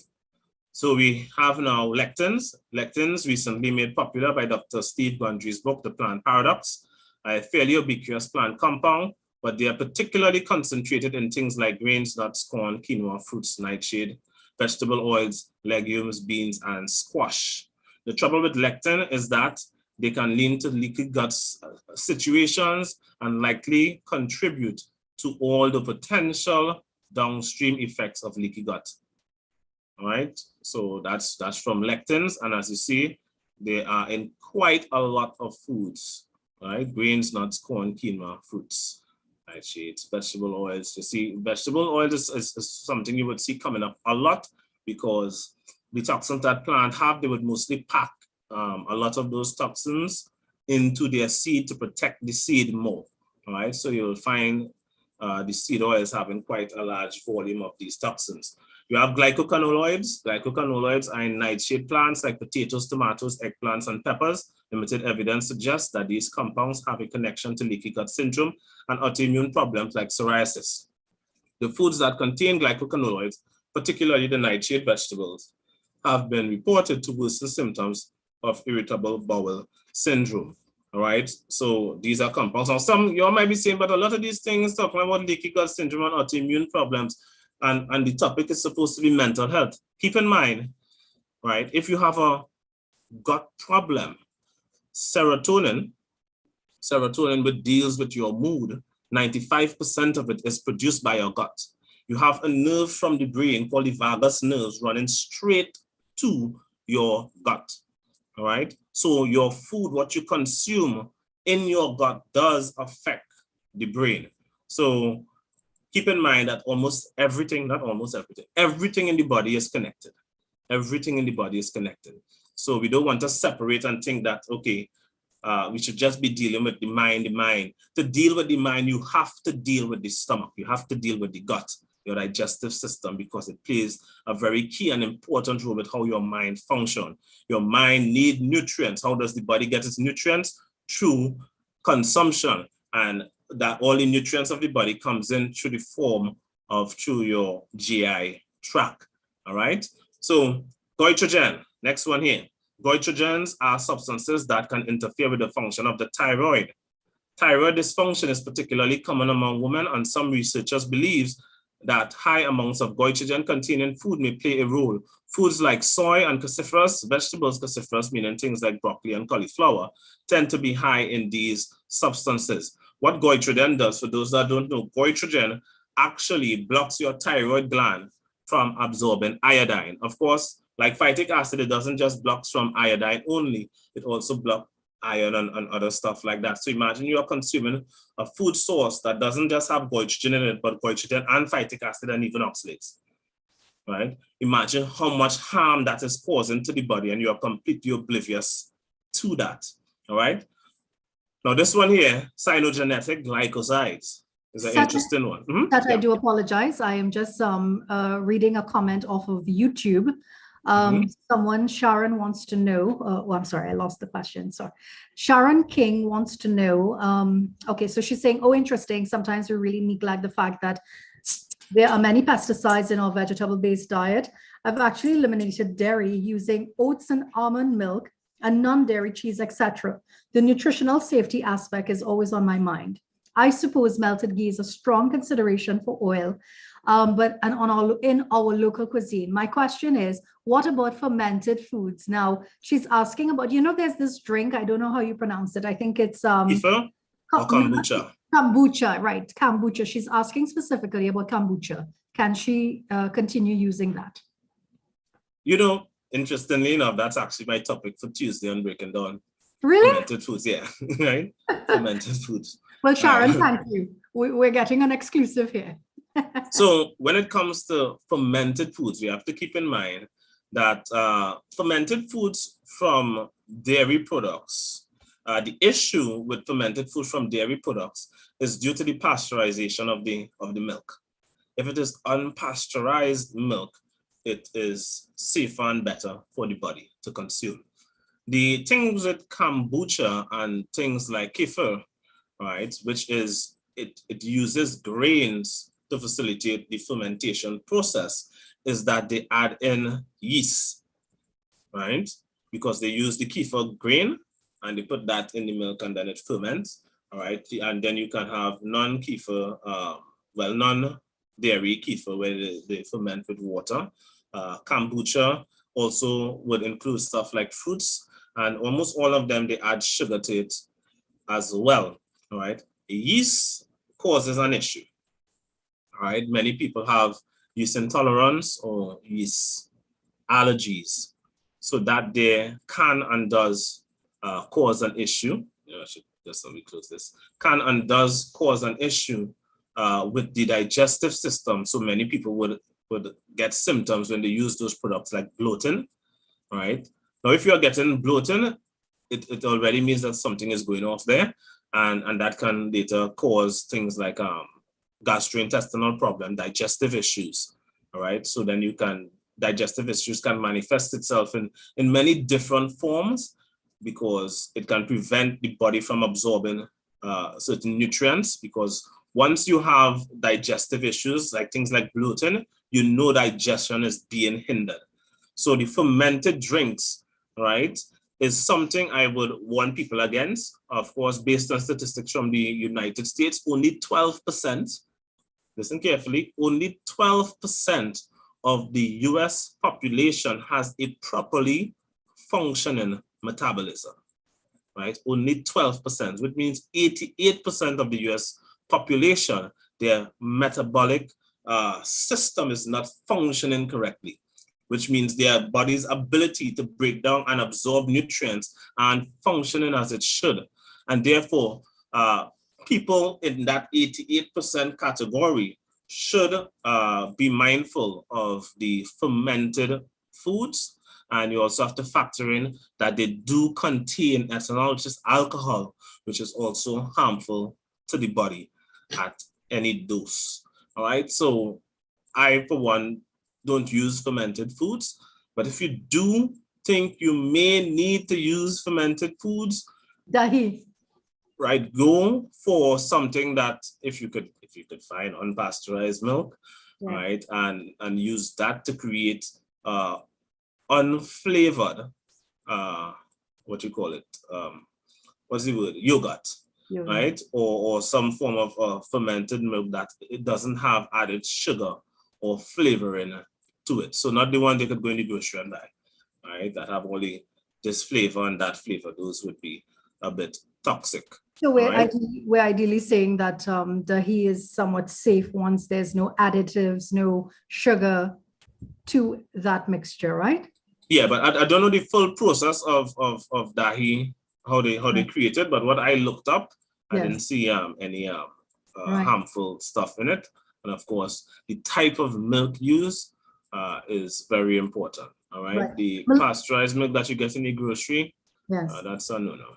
Melissa Richards wants to know, wants to get some advice. So of course, Setwayo, he hosts consultations, so you all are free to reach out to him privately. But just to talk about your specific question, Melissa, with regards to your eating routine, I know that would probably be a consultation you would need to do one-on-one on Setwayo, but you're also talking about when you eat, your pressure goes up and anxiety acts up, and you need some guidelines with regards to your eating routine. I think that would entail really a consultation one-on-one with Set, because how you are eating, you would need to be totally transparent with what you are eating with him.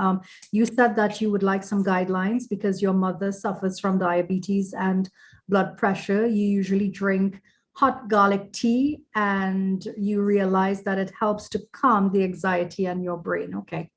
All right. Okay, Melissa. So you can feel free to reach out to Setwayo. His number is 761-1952, and of course his email address, Setwayo, CHETWAYO. Setwayo, I think you're the only person in this entire world with that name.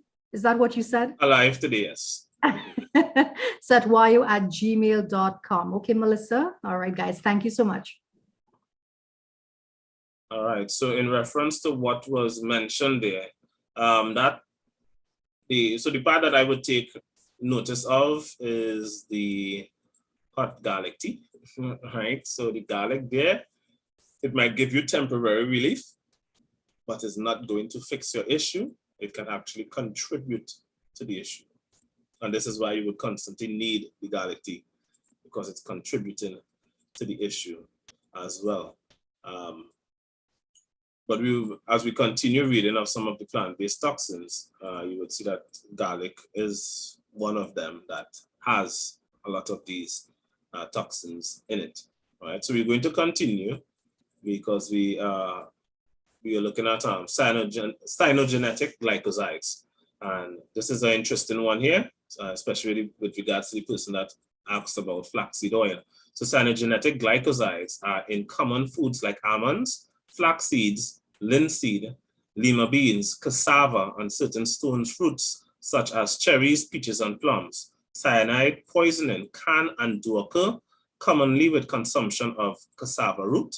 Sometimes death is the result of poisoning. Chronic exposure to cyanides is postulated to contribute to chronic diseases such as impaired thyroid function and neurological disturbances. So some people might say, well, look, I eaten, cassava and whatever for so long, and I haven't dropped down dead yet. But you might be suffering from depression or anxiety or some neurological issue you may be having, and that can be linked to that. You may be having issues that are related to your thyroid. So you might have hormonal imbalances, right? Because your hormones are off, because the thyroid gland is not functioning as it should. So it's affecting metabolism and all this stuff.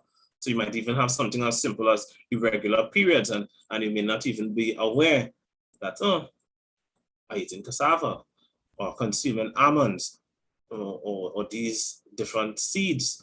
And you may not associate those things with being a cause or correlated to the issue that you are suffering from, all right? And that happens quite a lot with many people, and they're unaware of it because the symptoms, the direction they are looking at with regards to symptoms, the symptoms is coming elsewhere, but they're only looking within a particular window for symptoms and not outside of that window.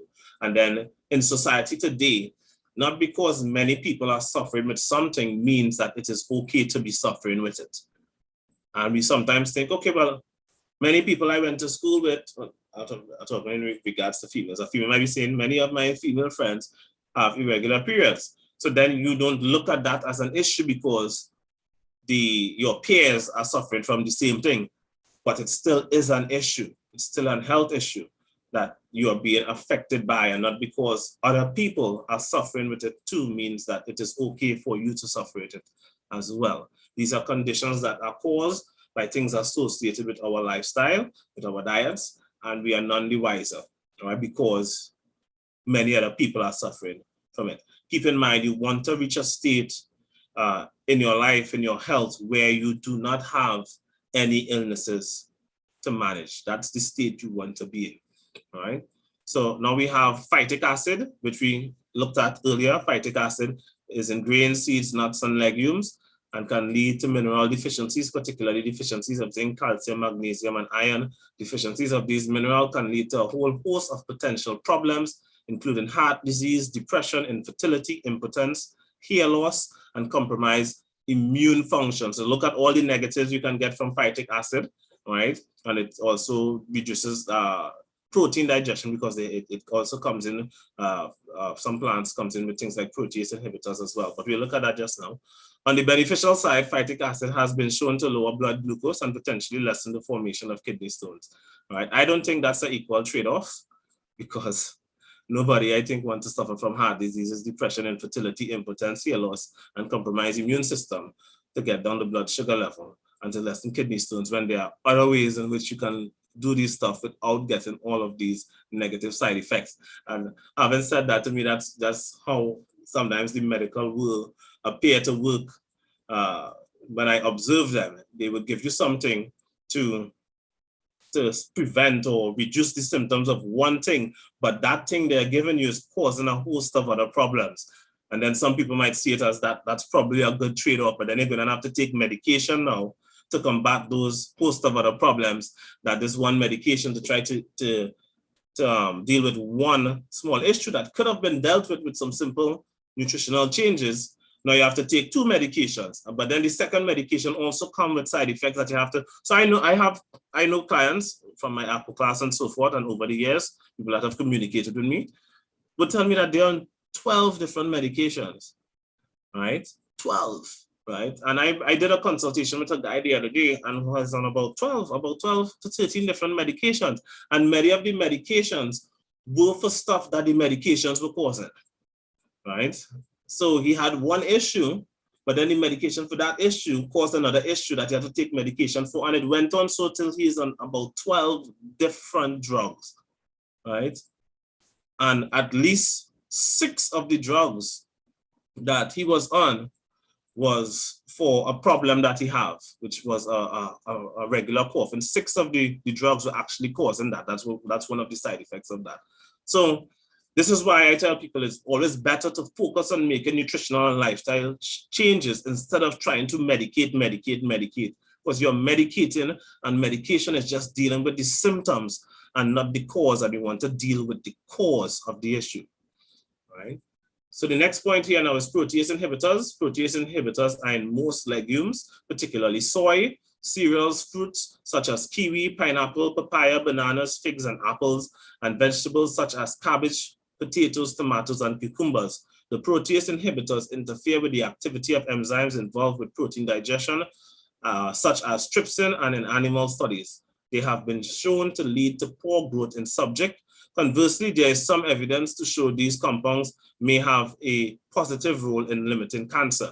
Again, I don't see that as a good trade-off, while you can make good dietary changes or good nutritional changes and lifestyle changes that would prevent your body from getting cancer, and you would not have all these negative side effects, because having your growth stunted, I don't know if people understand what that means, but every aspect of your body needs protein, right? Protein is the building blocks. And if you have something inhibiting your body's ability to break down and absorb protein to utilize it for building and repairing the body, then you are basically chipping away from your body's ability to heal itself.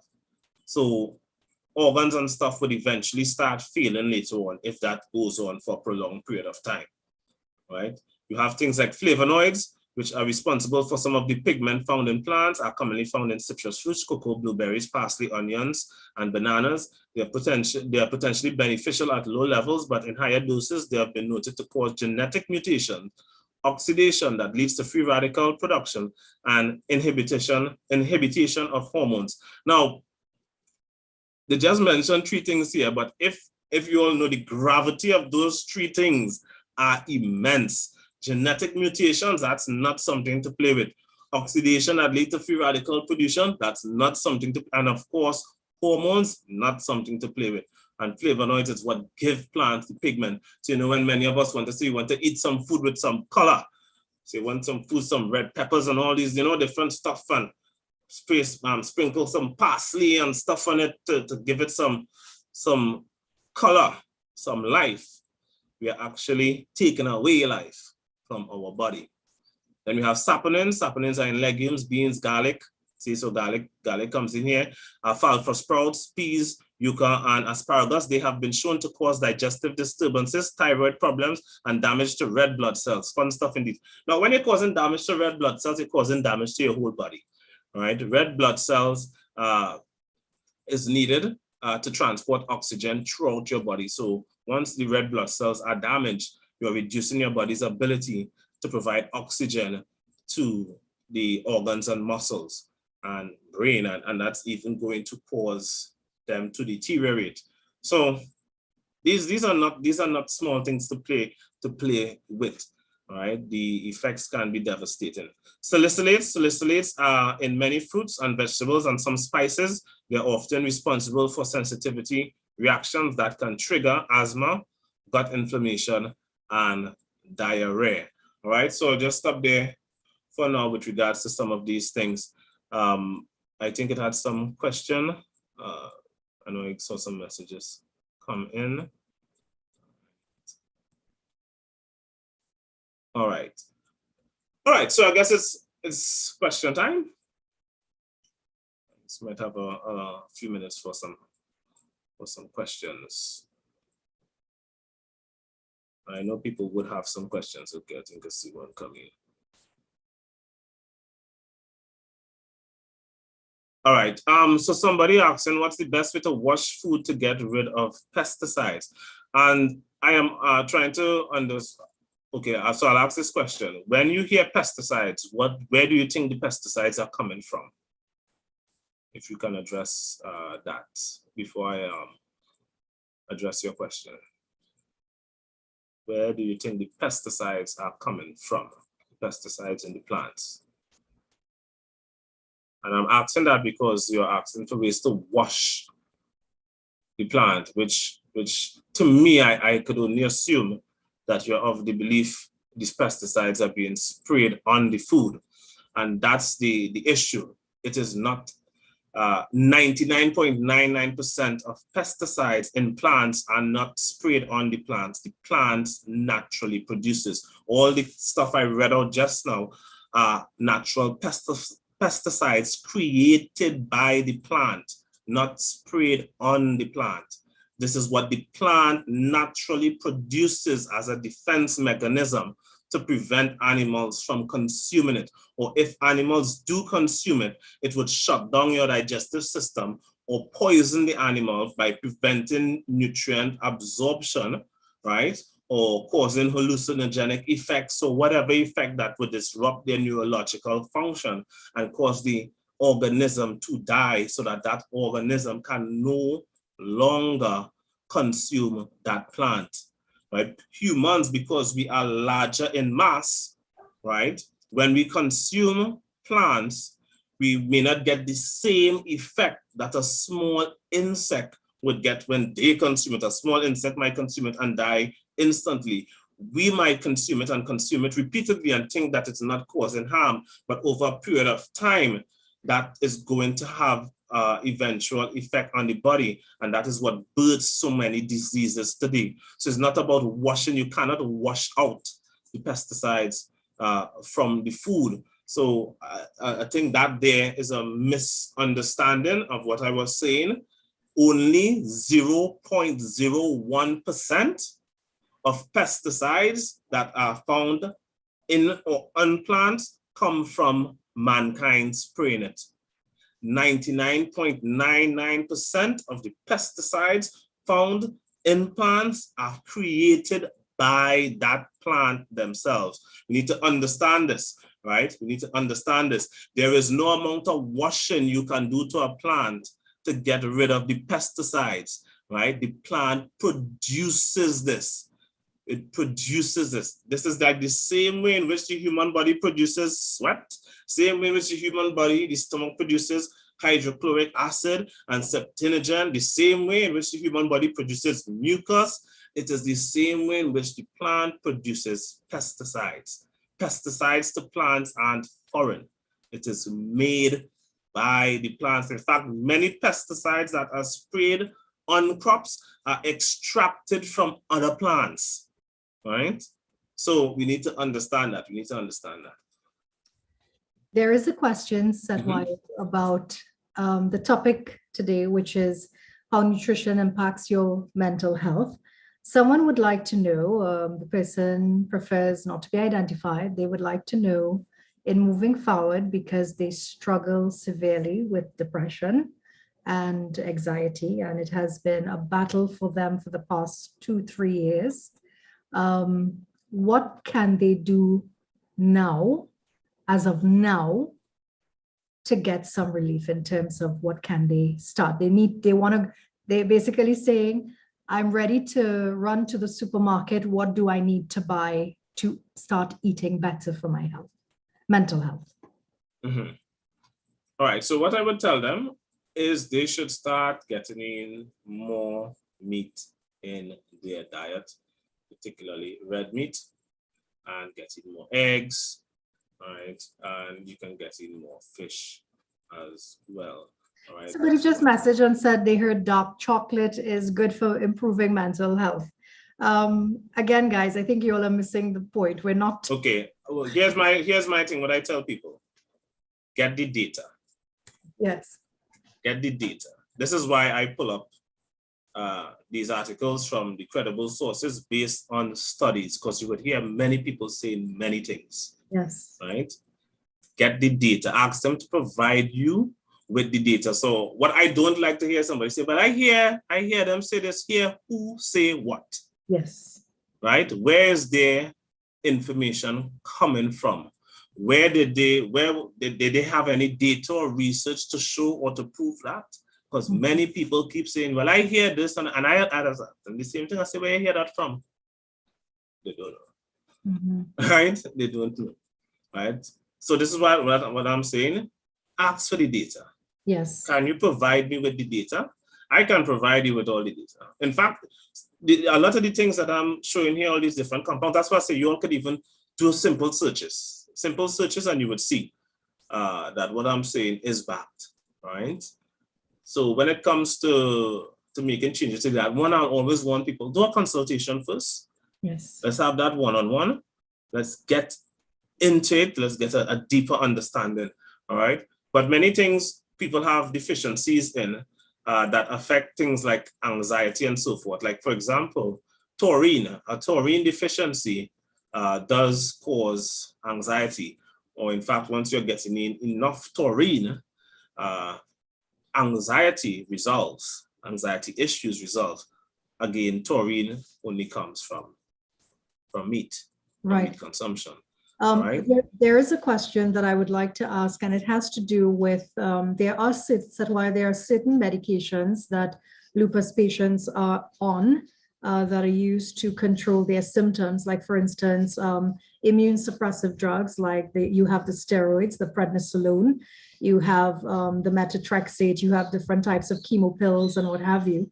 There are some side effects of these medications that cause so it has nothing to, well, when I say it has nothing to do specifically with what persons are eating, but it's the depression, the anxiety, and the mental things are coming out of the side effects of the medications.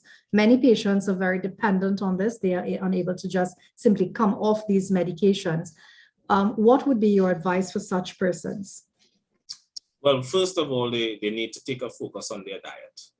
The diet needs to change. You know, many people are of the belief that autoimmune diseases, autoimmune disorders are just random.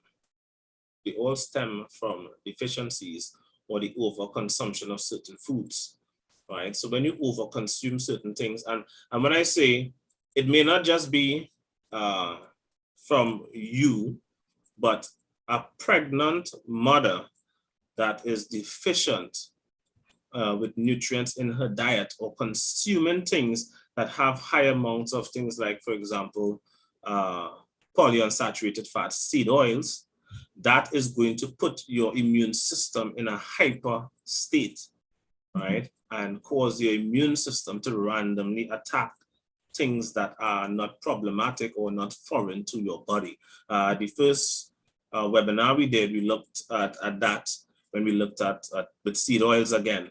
Yes. And we saw that the ratio of omega-3 to omega-6, omega-3 being pro-inflammatory, anti-inflammatory, sorry, and omega-6 being pro-inflammatory, meaning omega-6 increases inflammation in the body, while omega-3 reduces inflammation. The ratio in nature is 1 to 1 to 5.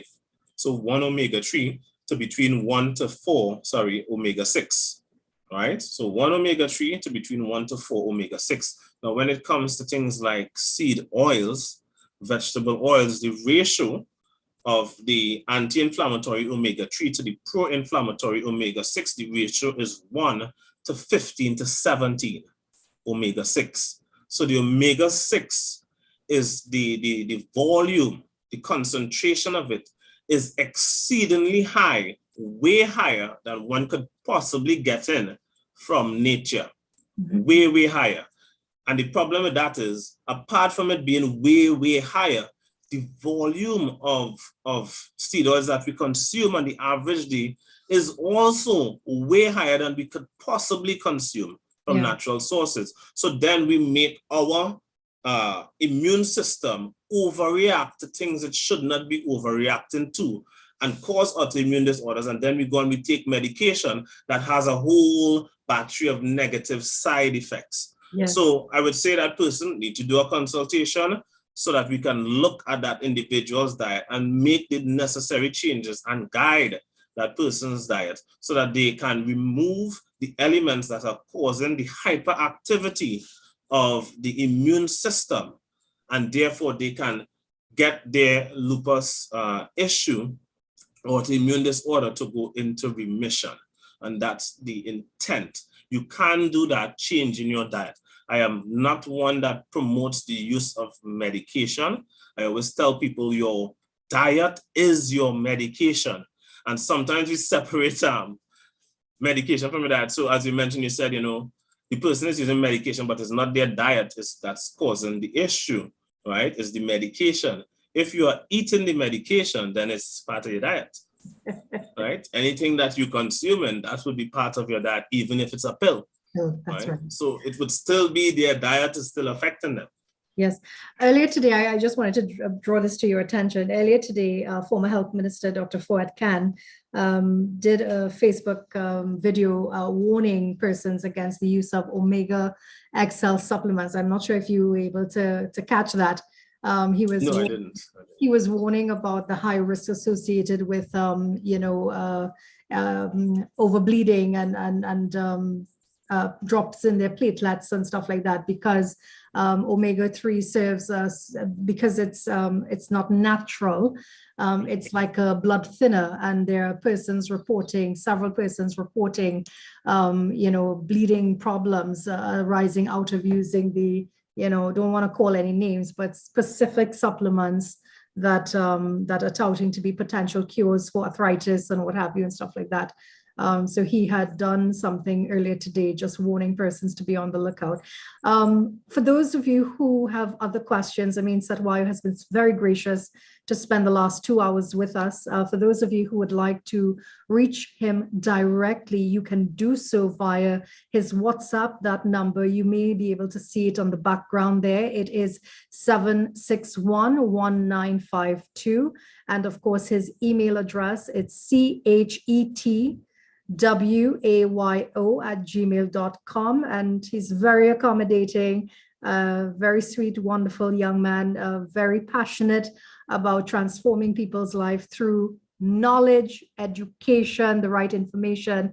And of course, he's very tough when it comes to working out, but, give it a try. I've been doing it for the past month. I absolutely have seen a wonderful relief. I really have to say that, because it's been years I have been living in chronic pain. I'm literally waking, eating, sleeping pain, especially with fibromyalgia and even with lupus, so I just want to encourage you, if you are interested also on the side, to even just come down at Debe, whether it's at 9 a.m. or 6 p.m. in the evening, Mondays, Wednesdays, and Fridays.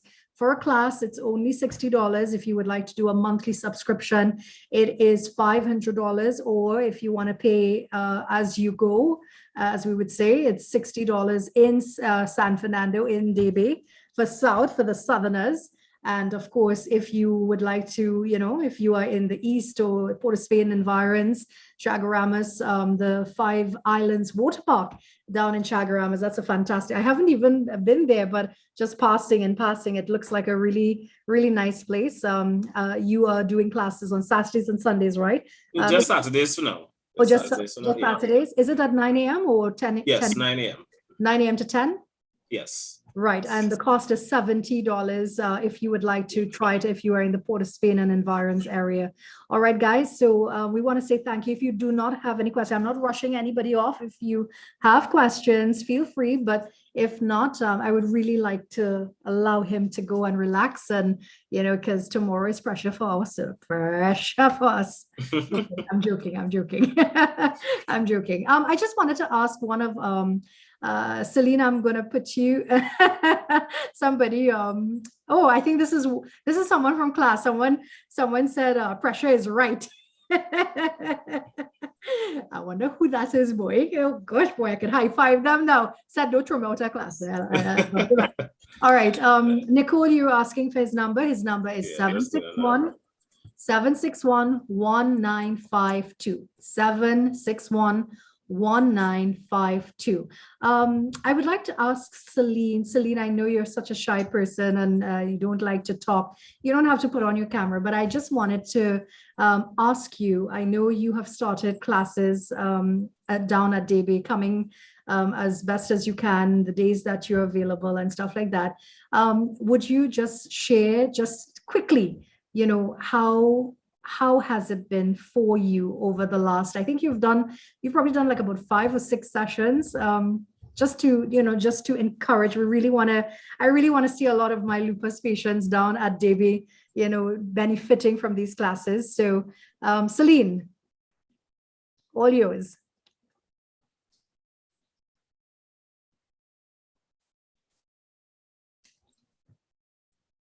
Said why I think Celine is like taking deep breaths right now. She's taking deep breaths. Oh boy, what do I say?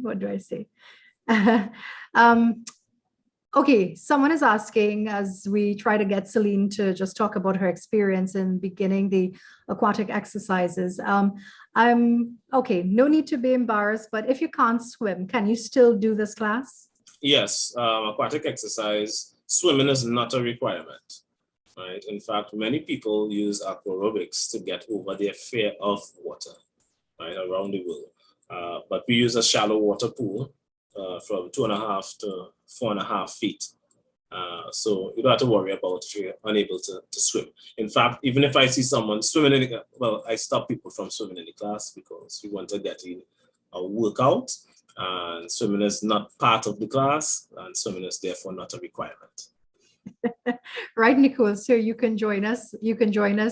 Mondays, Wednesdays, and Fridays. You have 2 options. You can do 9 a.m. if you want to get the vitamin D naturally, or if you want to do the 6 p.m. class, you can come on down at it is the Fun Splash Water Park, and they are located in Debe, and that's so to direct persons that why when you come down off the highway and you follow as if you're heading to the double shed, that traffic light just before where all the doubles are passing the school on the right hand side, there is a road that takes you, like if you are heading heading left. Yeah. Yes, heading left opposite Namdefco. That's the market, right? The Debe market. Yeah. The fun park is right on it would be on your right hand side.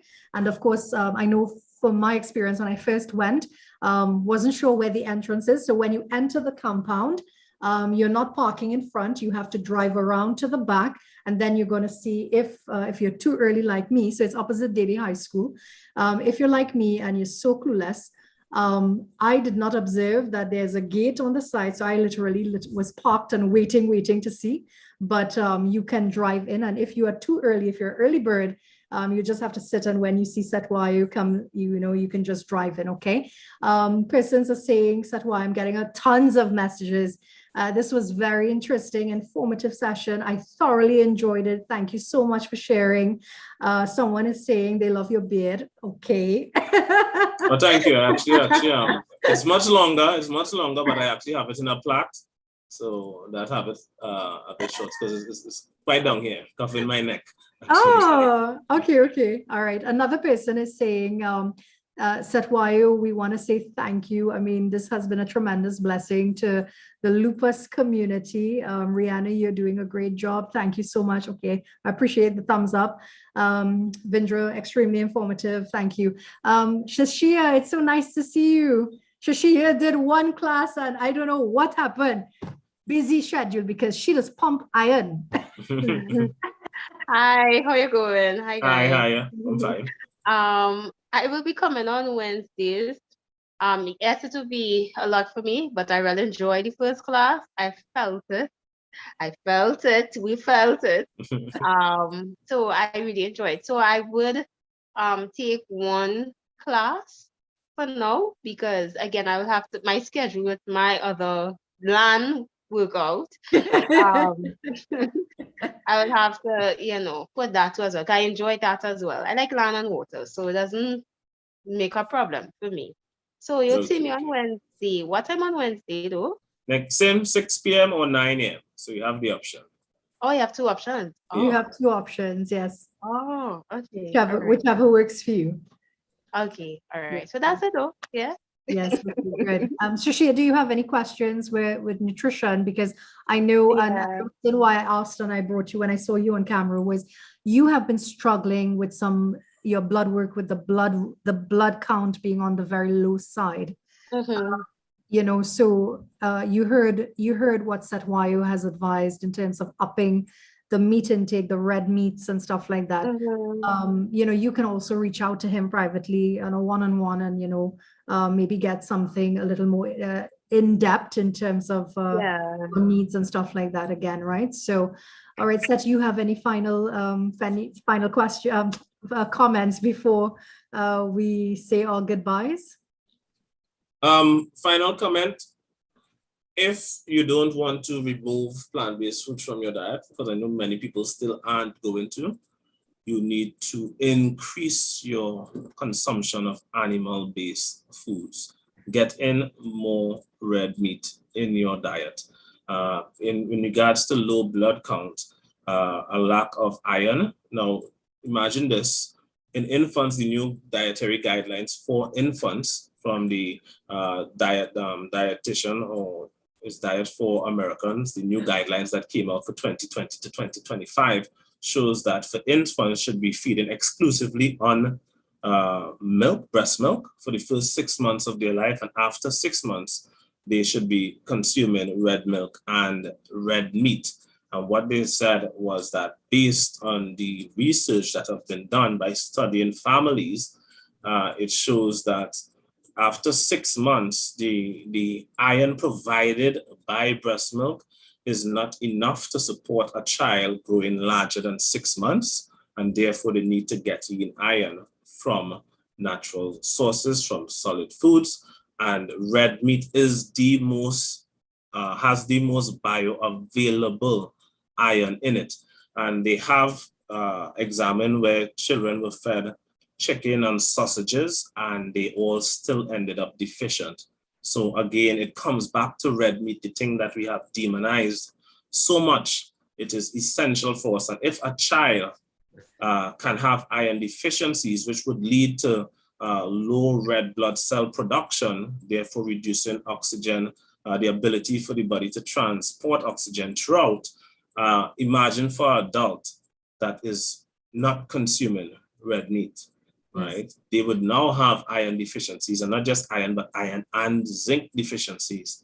And then that would contribute to stuff like low blood count, along with many other issues, but that's just one that I wanted to identify there. All right. So what I want to say though is, Your health is your wealth, right?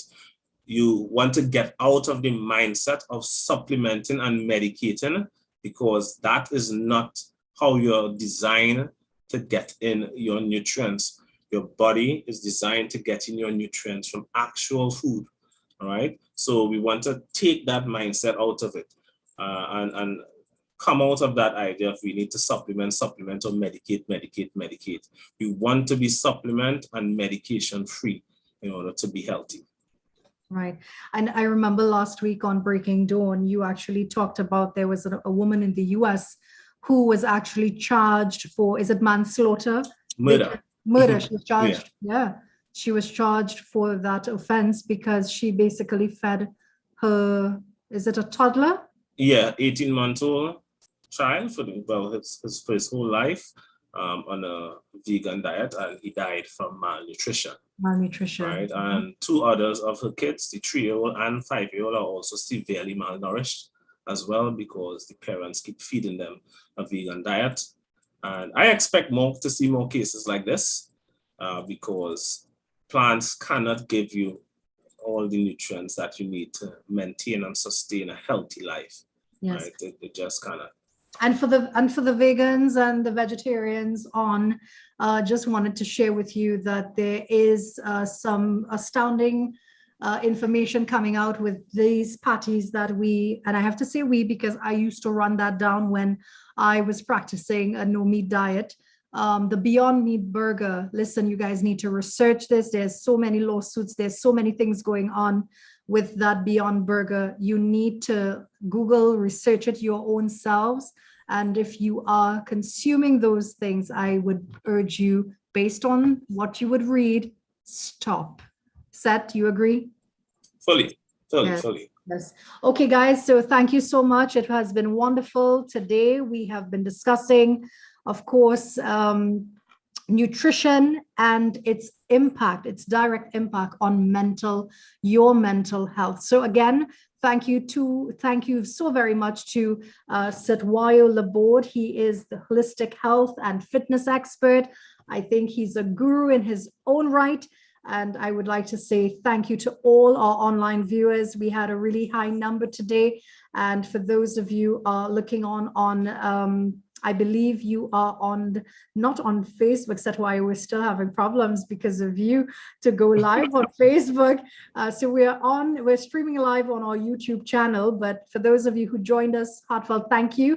And all our patients who joined us this evening, this Sunday evening, thank you. Each one of you be safe, have a good one. And from all of us, have a good night. All right, and thank you all for having me. Thank you again, Rihanna. Yes, you're inviting me. You're welcome. So I'll see you soon. Yes, tomorrow. Tomorrow, please the Lord. Okay, take care. Bye-bye. All right, bye. Guys. Bye. Bye, Shashir.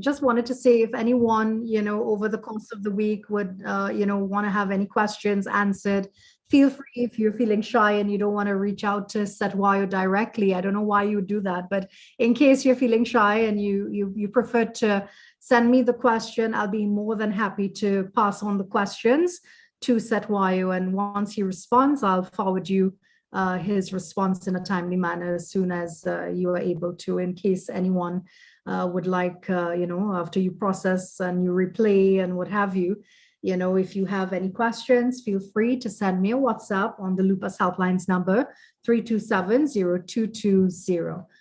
All right. So thank you again and have a good night. So I'm ending now. Thank you again. Have a good night, guys. Bye-bye.